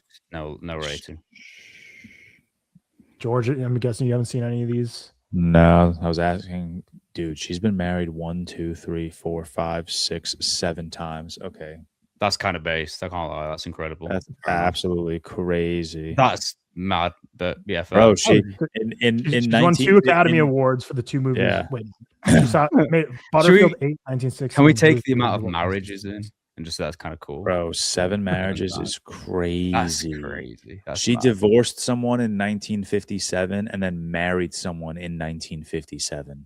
Oh man, I respect that so much. And then divorced that. Oh, that dude died actually. R.I.P. Rip to that guy. Jesus. If we're tier ranking performances, Who's Afraid of Virginia Woolf performance is like A tier for me. But do A then. We can't. Stick to an A. I don't think we can. No, you can. You can. That's the rule. I don't remember Cleopatra much, so you have to put it in A. I mean, yeah, Who's Afraid of Virginia Woolf's an all-time performance, but if it's all up to me, I'll go A-. I'll go A-.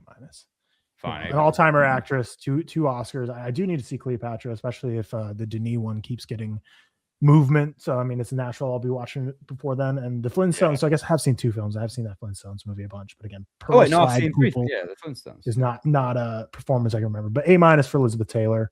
We'll leave it at that. Comments can fight. Elle Fanning. Like Elle Fanning a lot. I like Elle Fanning a lot. I know not everyone loved her in Sentimental Value, although I think she's the weakest of the the main 4. I still think she was very good personally. Sure. Yeah, but I think she's great. I think she's great. I like her a lot in the Neon Demon, the Refn film, even though I don't love that. Who was she in Complete Unknown again? She was. I think I don't think she's good in A Complete Unknown. I think that's really like my favorite of her recent performances. Yeah, I don't think she's that good as Sylvia Russo. Well,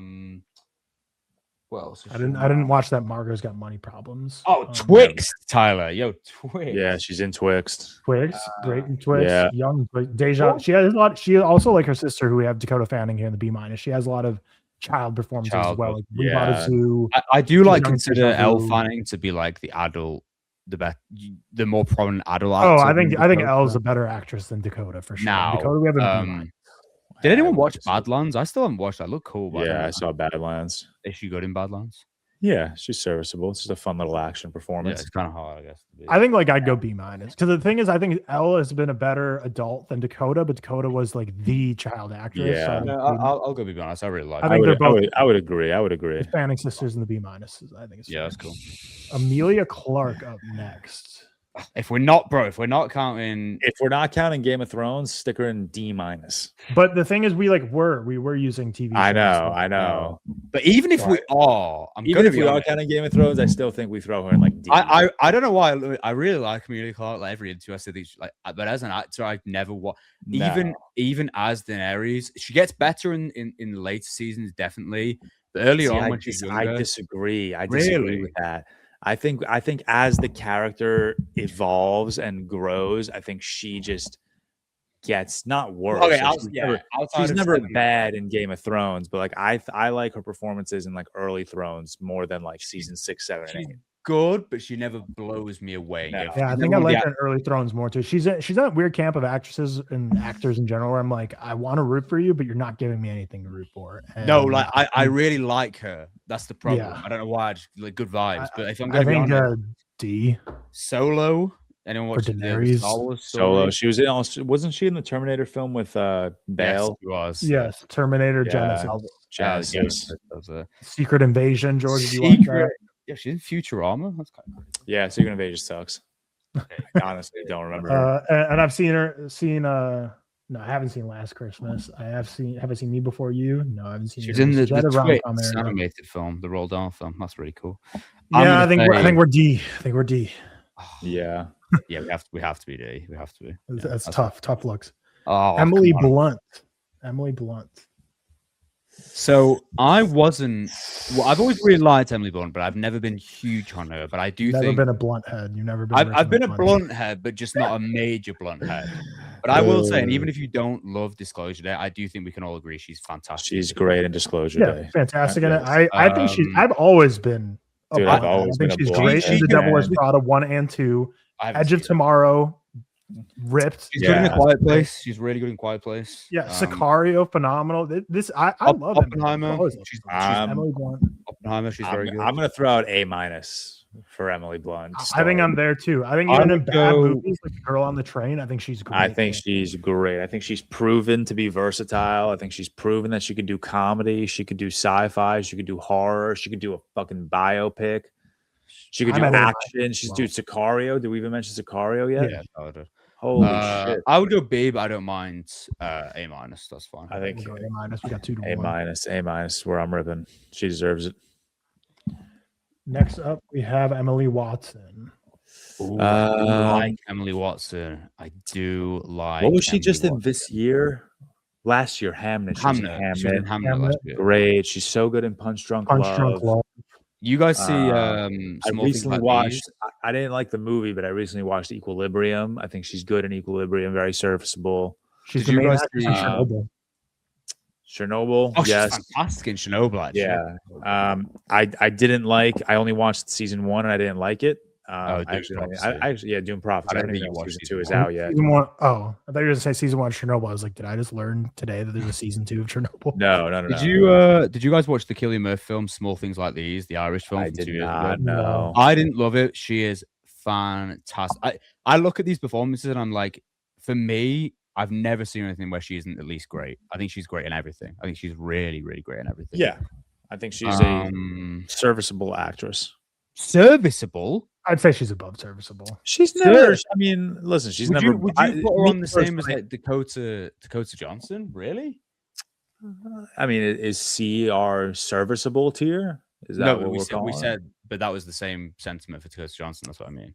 Then I mean, listen, maybe my Emily Watson bag's not deep, but everything I've seen her in, I've never been blown away. But I've always been like, yes, that is a very good actress. I will agree. I don't think I've ever been blown away by Emily Watson. I would go. That shouldn't be the line though. Like I still think she could be like a B- actress.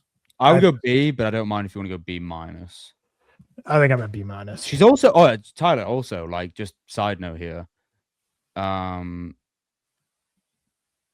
Is she not in? She is in it. Okay, she was in Synecdoche in New York as well. I don't actually. Yeah, she's in Synecdoche in New York. I don't remember that. Don't remember her. I would go B, but B- is fine. Next up, we have a conversation here for Emma. S. That's my first S. I don't care. That's my first S. The range is unrivaled for a modern actress right now. She's done comedy, she's done drama, she's done rom-com, she's done horror, she's done thrillers, she's done comic book movies. And I think she's always fantastic. 2 Oscars in the last 5 years. Phenomenal. Or not 5, last 10 years. 2 Oscar wins the last 10 years. What did she win the first Oscar for? She's La La Land. She's doing more interesting stuff with every project, it seems. She always takes really interesting projects. She can do vulnerable, she can do erratic, she can do funny, like George said.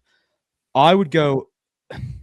I don't mind S. I would go A because I think I prefer a couple of the ones in A, but I also don't mind S. Like I think that's fair. Like I think she is consistently one of the most interesting actresses working today. I think she's one of the best actresses working today. That goes without saying. And I think it does help that she just picks roles that are weird at times. Like she can do everything really. Like if we compare like La La Land to Poor Things, for example. So I would go A personally, but if S, that's fine. I don't mind S.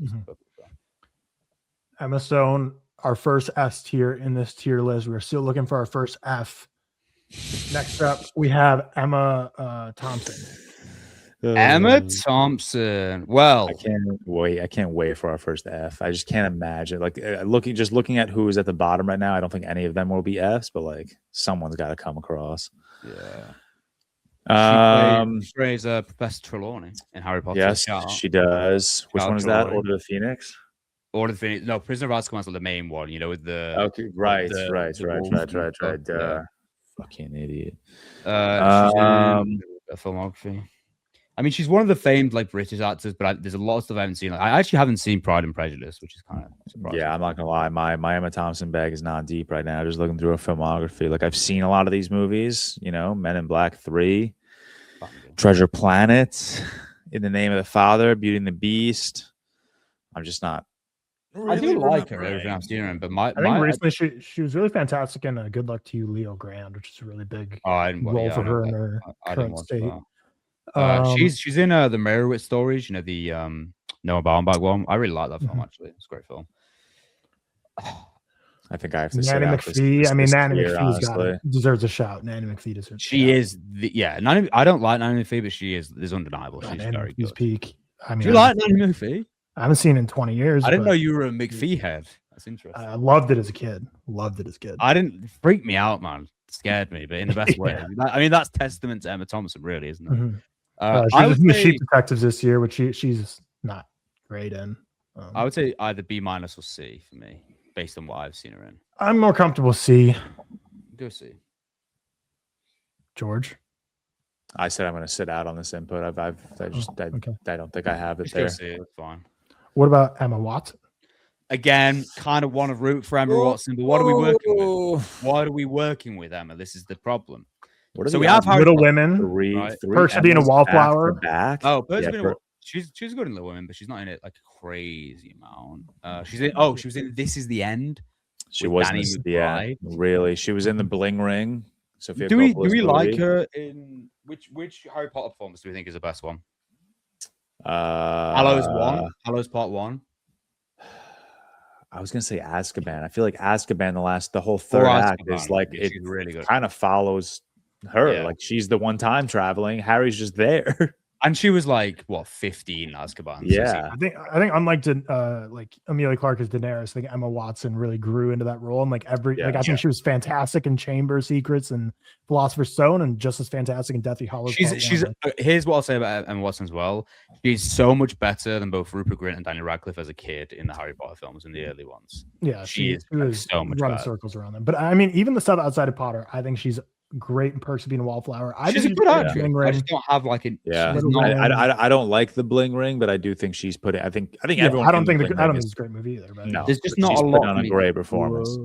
Actually, you know what? She is pretty good in everything, but it's just like I personally don't think she has the catalog to warrant anything above C.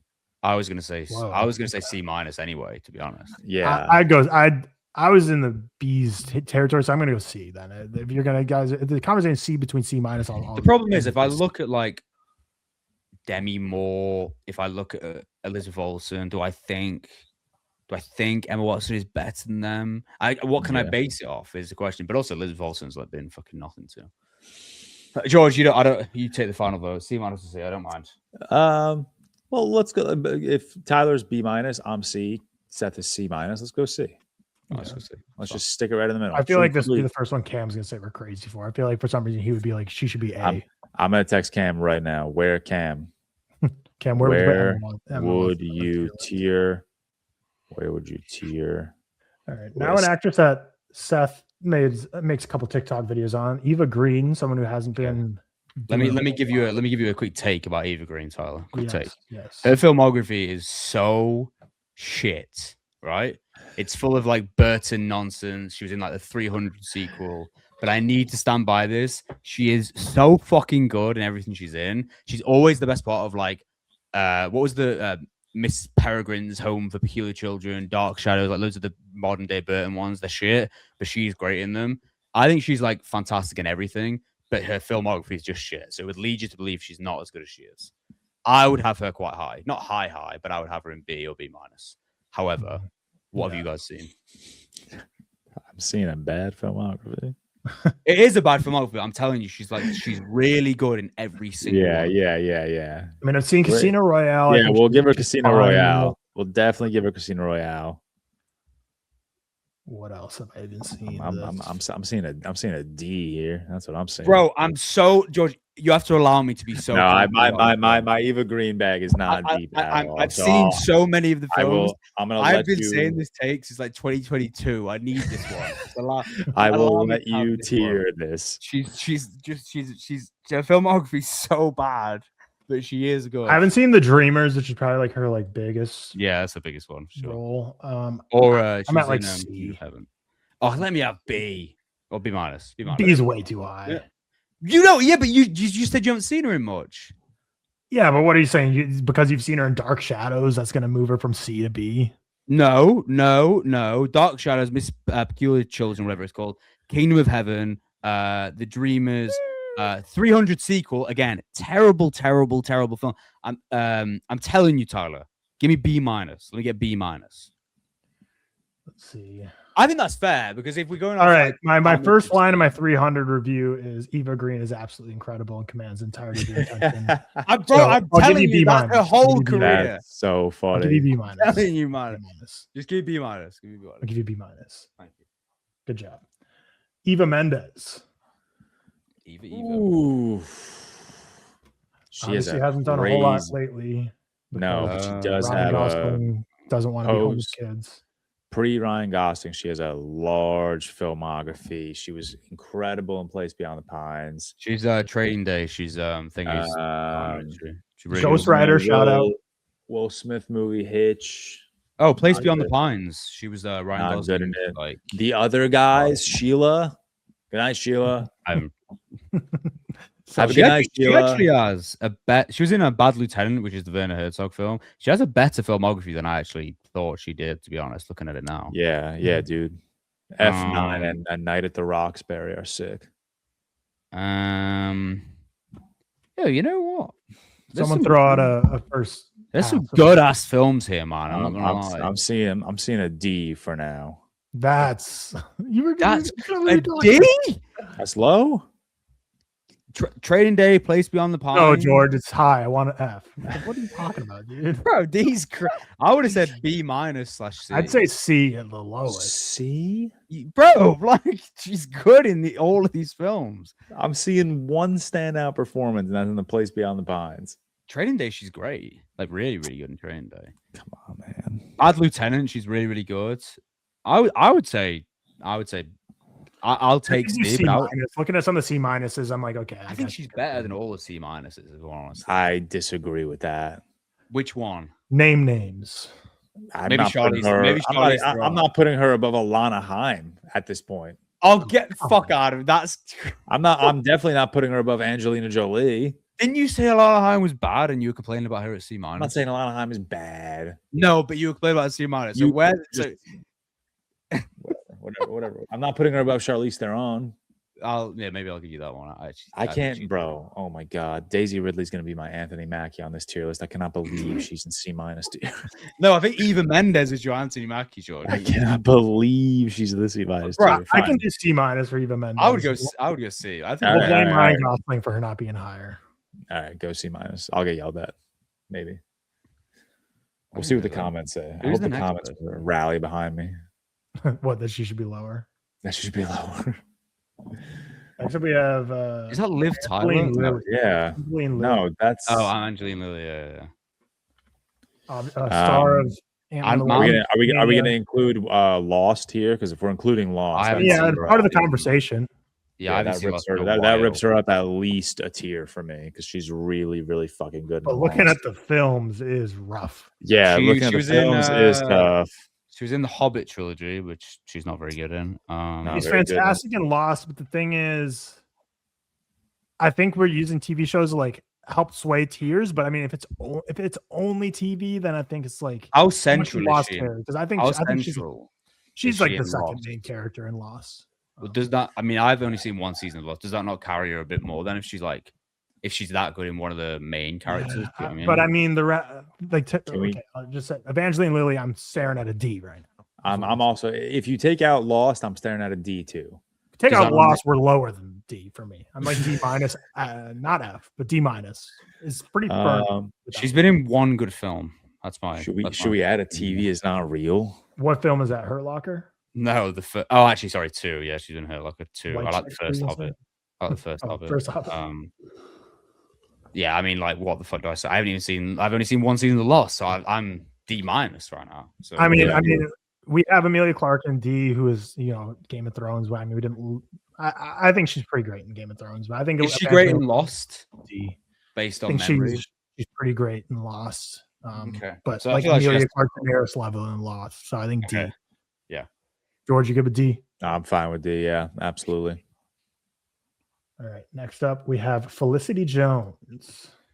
Oh, I like. Who's Did been you on a guys like banger her? run. She was so good in The Brutalist and Train Dreams. I Better than really Train liked her in The Brutalist. Oh yeah, Train Dreams. I think she's phenomenal in Train Dreams. Like She's very good in genuinely Train so Dreams. goddamn. I mean, she's even great in like Rogue One. Yeah, she's great in The Theory of Everything. Who was she in Rogue One? Who was she? She was Jyn Erso, bro. She Yeah, was the main character. Yeah, I forgot her Rogue One. She was also the mom in A Monster's Call. She has the most upsetting scene in that scene in Monsters Call is crazy. So sad, man. Yeah, That made me cry more than I ever have.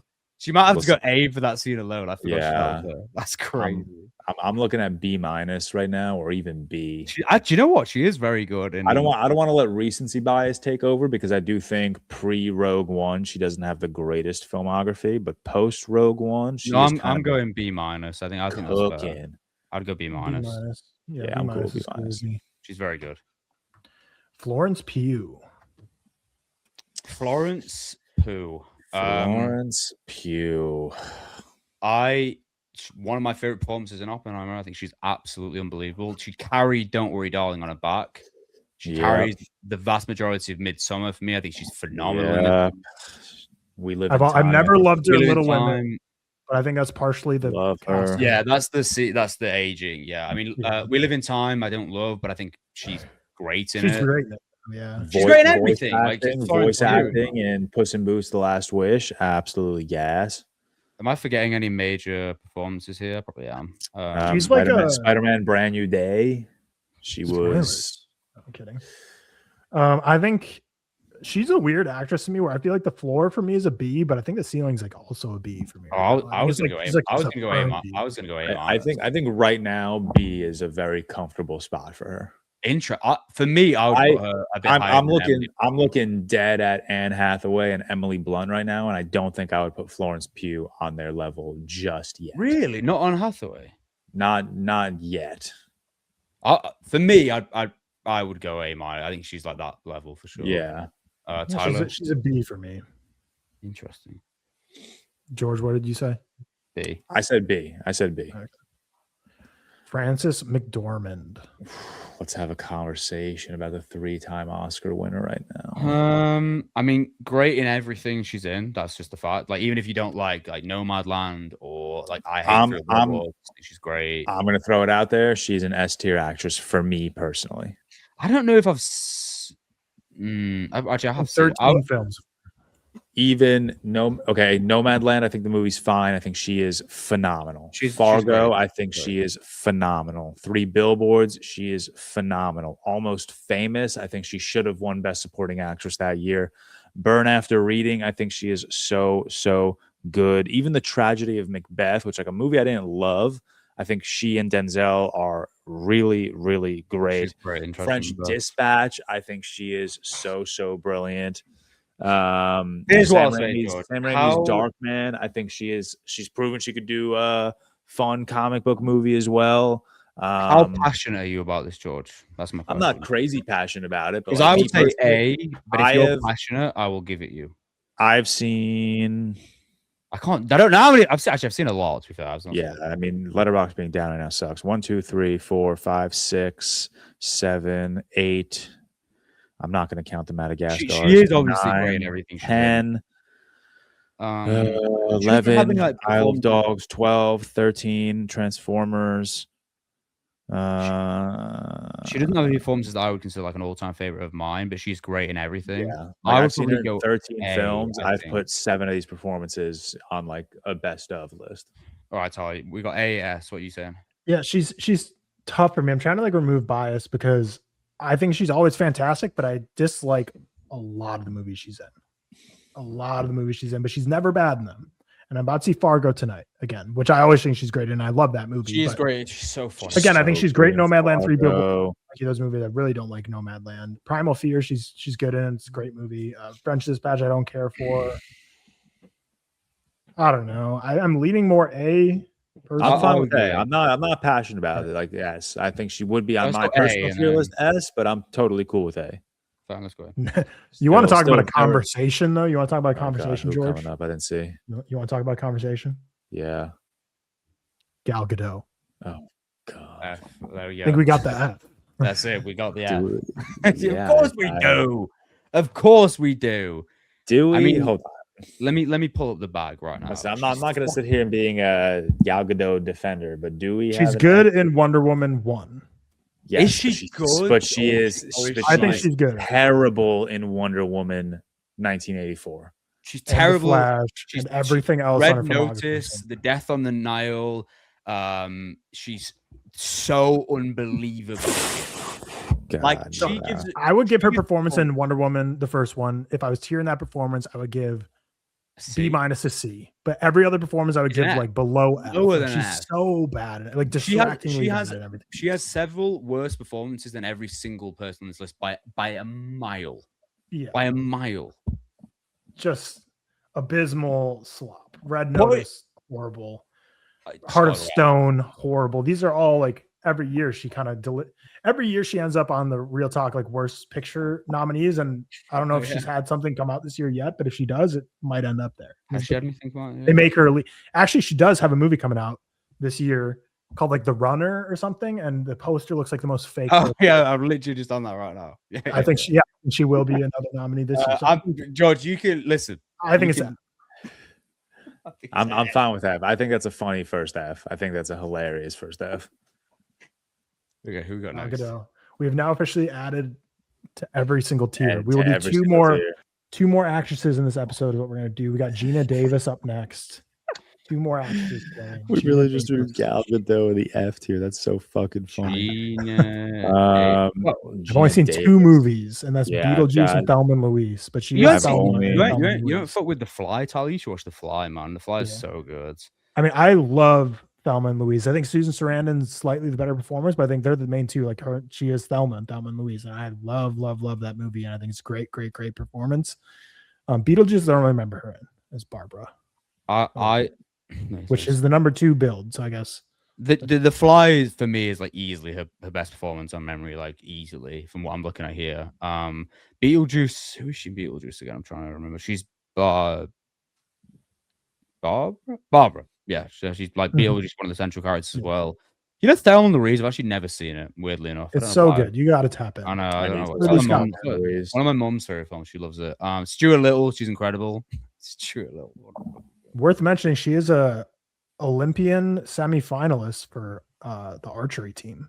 U.S. That's archery. That's kind of crazy.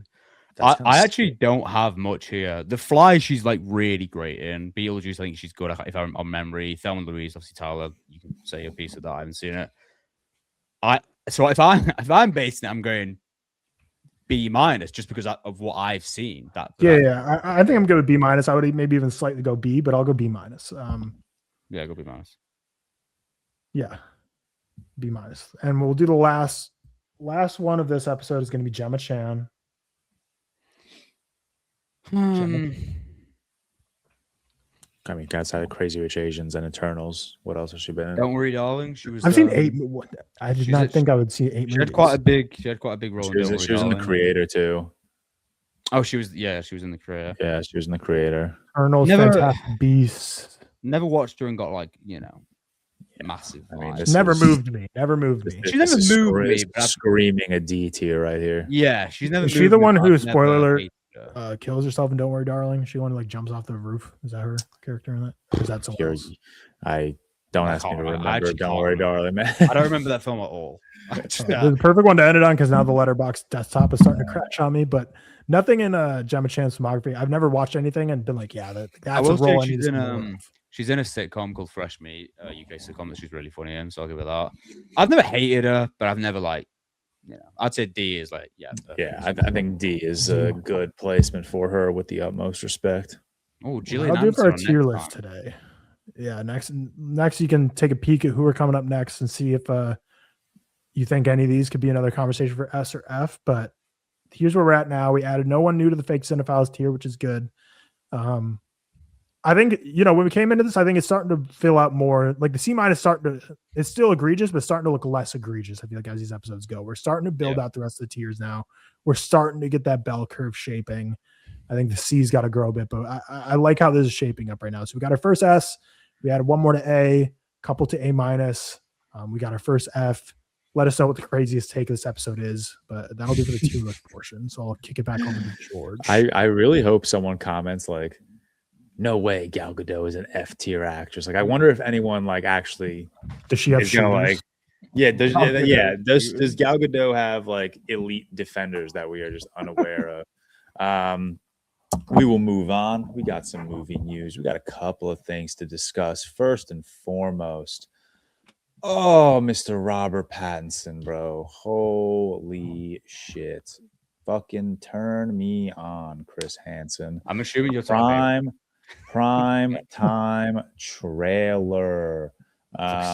looks Yeah, it looks, what are your thoughts, good. Seth? You're already talking. What are your thoughts? looks fucking electric, man. I think it like such an interesting guy to study as well. I'm sure, when we were all, well, not growing up, I guess, but in our teens, I'm sure we watched To Catch a Predator on numerous occasions. Like the pizza episode sticks to mind, especially. It's such an interesting guy to study, and I think there's a lot of nuance to it as well. Robert Pattinson is just he is the man at the moment. I think he's such a perfect guy to play this guy. The trailer looks absolutely electric. The colors are sick. Like visually, it looked insane. like crazy. It looks like I did so not crazy, expect man. that. Well, I don't know if you would, when you think about what this is as a concept. I don't know if you think of it like that. It looks incredible. But I do like that it looks like it's going to dive into like the psychology of Chris Hansen and just how much like this particular occupation is going to like fuck him up, which I'm like very excited about. Have any of you seen Predators, the documentary? No, I really need to watch it. never. Because I'm definitely going to watch before this comes out because it's one of those.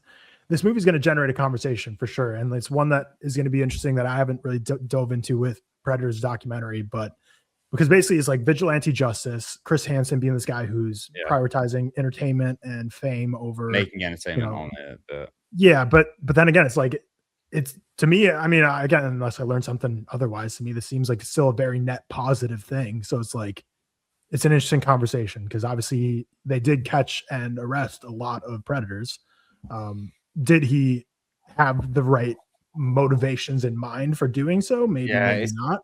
But is the end result still a positive? Yes. So it's like an interesting thing. It's a kind of like sensationalization of said crimes and people versus true justice, I guess. And I think the conversation is going to be really interesting. I'm really keen because it's directed by Lance Oppenheim. What a name, by the way. Oppenheim. It's a crazy name. Who is, I think, most known as a documentarian. I haven't actually seen any of his doc, I don't think. So really, really interesting. Is it his first feature film? It's not actually. Or am I? Yeah, because didn't he do a bunch of documentaries first? Yeah, he is a documentarian, like at heart. I think it's his first feature film as well. So it's gonna be very interesting going in. I think it looks great. It looks so stylized as well. I'm so excited. I think again, I need to see Predators. I think a lot of commentaries on like the way they approach doing these like didn't lead to the justice system getting enough convictions because it looks like just based on a quick Google, it's the show led to 500 arrests, 200 indictments, and over 100 convictions. So maybe if they just did everything by the book justice wise, maybe like that percentage instead of 100 convictions over versus 500 arrests might be higher. But then again, it's like would you even have gotten those convictions? Because like, would anyone have caught these guys otherwise? So it's like an interesting thing. And obviously the big culmination, which we won't spoil for people who aren't familiar, but obviously the big moment that led to the show's cancellation that I'm sure there's going to dive into. But yeah, this trailer looks fantastic. Like this looks like a real movie, visually so engaging. The performance here looks full Jake Gyllenhaal Nightcrawler mode. He feels so Chris Hansen, which is just wild. And I was talking about this run from Robert Pattinson, and what I think is interesting is he had a baby in 2024, and he's been on a crazy run since then. Ripping movies. So dude just hates crying babies. He does not want to be home. He's been in like 4 films a year ever since having a kid, and he's filming several others right now too, with the Batman starting up, and he has that Denzel movie coming out, and Dune's obviously coming out. Yeah. Bro, if I can't review this on the pod, I'm gonna kill myself, man. We haven't got a release date yet. It's gonna be so fucking. They gotta find a way. I think it's gonna be such a big release. But well, I mean, yeah, but you know what the UK is like in terms of these releases. Sometimes it's not. Yeah, with A24 especially. I think just in terms of trailers, though, it's been a while since I've seen one that like pulls you in that much when it's not something like a Dune where it's like you already know, or like the numbers on the trailers have been saying. Did you guys see the tweet about Tony? What's his name? I just like to call him Ravioli because I like the part. What's it called? Tony. What's his fucking name? The guy who's in like in Wes Anderson films and stuff. Did you say Ravioli? Yeah, because it just looks like ravioli. And I like ravioli, you know. Revelori. You know what I'm talking about? Oh, the guy from Spider-Man? Yeah, he's in Spider. Yeah. There's like a tweet going around about him where it's like he plays a pedophile in Primetime, and then someone tweeted like, "Crazy how this man, the downfall have gone from playing the Spider-Man." It's like, do you think he's an actual pedophile? It's like the worst discourse in the world. People on Twitter are just absolutely mad. And like these like discussing film type accounts are like willfully playing into it to like they literally do, which is so stupid because they're like Tony Revolori as a pedophile or like Tony Revolori is a pedophile and how it's like they're wording it in a way where it's like they're trying to get engagement, which is just completely making the discourse more toxic. So shame on them for that. But the discourse to come out of this film will be terrible anyway. I think we can anticipate that. It's going to create a lot of bad conversation, but this should be sick. It's gonna be so good, man. Will be sick. I had a lot of like MCU castings that I wanted to talk about, but I don't really want to talk about Cam. That was more for Cam. Throwing him a bone. Yeah, we'll skip over that one. Michael 2 is planned to release in late 2027 or early 2028. Michael Pooh. That's Michael Pooh. I watched it 2 weeks ago, George. The Michael. Yeah, I saw, bro. Movie fucking. It's really bad. Oh my god! And I just posted on TikTok my 5 worst movies of the year, and I had Michael at 2, and I got like people in the comments were like, "Fuck you, bro." I was like, "Did we watch this movie? Like, did you watch Michael?" No, I tweeted Michael shit, and it like I got so much abuse for it. Movie is insane, man. Like I get if you like Michael Jackson's music, great. He makes great music, but like I like Michael Jackson's music. Music's fucking. It doesn't amazing. mean it doesn't mean the movie can't fucking blow. No, it's terrible. Fucking crazy, I like man. Freddie Mercury, like, but the music is shit. That's what are you fucking talking about? Sam Neill, the late Sam Neill, R.I.P., will star in the live-action Legend of Zelda movie. It will be obviously his final film credit of his career. I never played Legends of Zelda. I don't know anything about this movie. Seth, you're the video game guy. I've actually never played Zelda. It's one of the biggest video games, one of the biggest franchises of all time. The film is getting crazy. It's gonna make so much fucking money. Zelda's got motion like that. Oh, it's like one of the highest selling video games of all time. Like multiple. Oh, interesting. I didn't know that. Grown Ups 3 in production. Adam Sandler posted a picture of like the whole cast at dinner. Confirmed Adam Sandler, David Spade, Rob Schneider, Chris Rock, Kevin James, and Salma Hayek are all going to return. I don't care. This is gonna be the worst movie ever made. No, it's not, because Happy Gilmore 2 is probably gonna. Oh yeah, no way it's gonna be worse than Happy Gilmore 2. That's fair. It's gonna be the second worst movie ever made. I'm honestly most interested to just see how they handle the Cameron Boyce of it all, with him being the Adam Sandler's son in the movie. Oh yeah, So I'm sure it'll be a really touching tribute to him. But other than that, I'm not excited for the movie. Yeah, I forgot about that. Wow. But Grown Ups has shooters, man. People will be upset if you say you're I mean, not I like the first Grown Ups. Grown Ups First 2 Grown Ups is fine. Grown Ups 2 is first is horrible. yeah, Grown Ups 1 is not a bad movie. It's actually quite funny.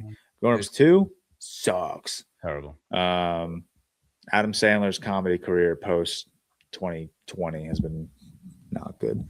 But that's okay because the dramatic career has been pretty good. That's true, which I would prefer. James Gunn confirms the Batman 2 and the Batman 3 are not filming back to back. James Gunn, stay in your fucking lane. Don't talk about the Batman. Deal with your shitty little Gorilla Grog Sunday morning cartoon bullshit. Let the grown men deal with the Batman. Okay, don't talk on Matt Reeves, the Batman. Okay, sit in your little fucking corner. Make your creature commandos and let Matt Reeves do his thing with the Batman 2 and 3. No one needed your dumb, stupid, gray-haired input. Okay, John David Washington is set to. Right. This is actually interesting news that I'm pretty interested about. John David Washington is set to star in a new horror movie called Mime. The supernatural horror movie follows a man in a New York City apartment complex in the middle of a heat wave blackout. I'm pretty sure this was an episode of Friends, but now it's going to be turned into a horror movie with John David Washington. Good episode of Friends, by the way. Good episode of Friends. Great episode of Friends. I mean, most episodes of Friends are great. Nikyatu Jusu. Not quite familiar with her filmography, unfortunately, at all. So this will be interesting for me. Get to experience someone new. What was the last one? David Washington, was he the creator? Was that the last one? John David Washington, the creator. Yeah, I think that was his last film. Well, he hasn't been in much. I believe so, unless he's been in something small. But yeah. No, unless he's been. Yeah, I'm pretty sure it was the creator.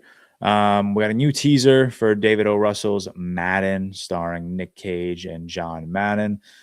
David O. Russell controversy aside, I still think this trailer just did not look that great, if I'm being completely honest with you. That's why it's going straight to streaming and not getting a theatrical release. Oh, is it really? I didn't know that. No, yeah, it was going to get theatrical release, and they announced that they're just going straight to Prime Video. So never a good sign. Okay, never a good sign. Yeah, bad sign. I did not know that though. But yeah, I just didn't think this trailer looked all that great. I mean, it looks like another. Which is a shame because it's cool to say like Nick Cage and Christian Bale are gonna be a movie together. I'd be like, that sounds sick, but but it doesn't sound sick. Yeah. And then last bit of news. This is, I guess, mostly for me. New trailer for Star Wars Visions: The Ninth Jedi animated series has been released. Pretty sure the show dropped already, actually, in the time that the trailer dropped. But I really love Star Wars Visions. It's for you guys, if you don't know, it's an anthology show. Every episode is a new story. Every episode is created by a different animated studio around the world.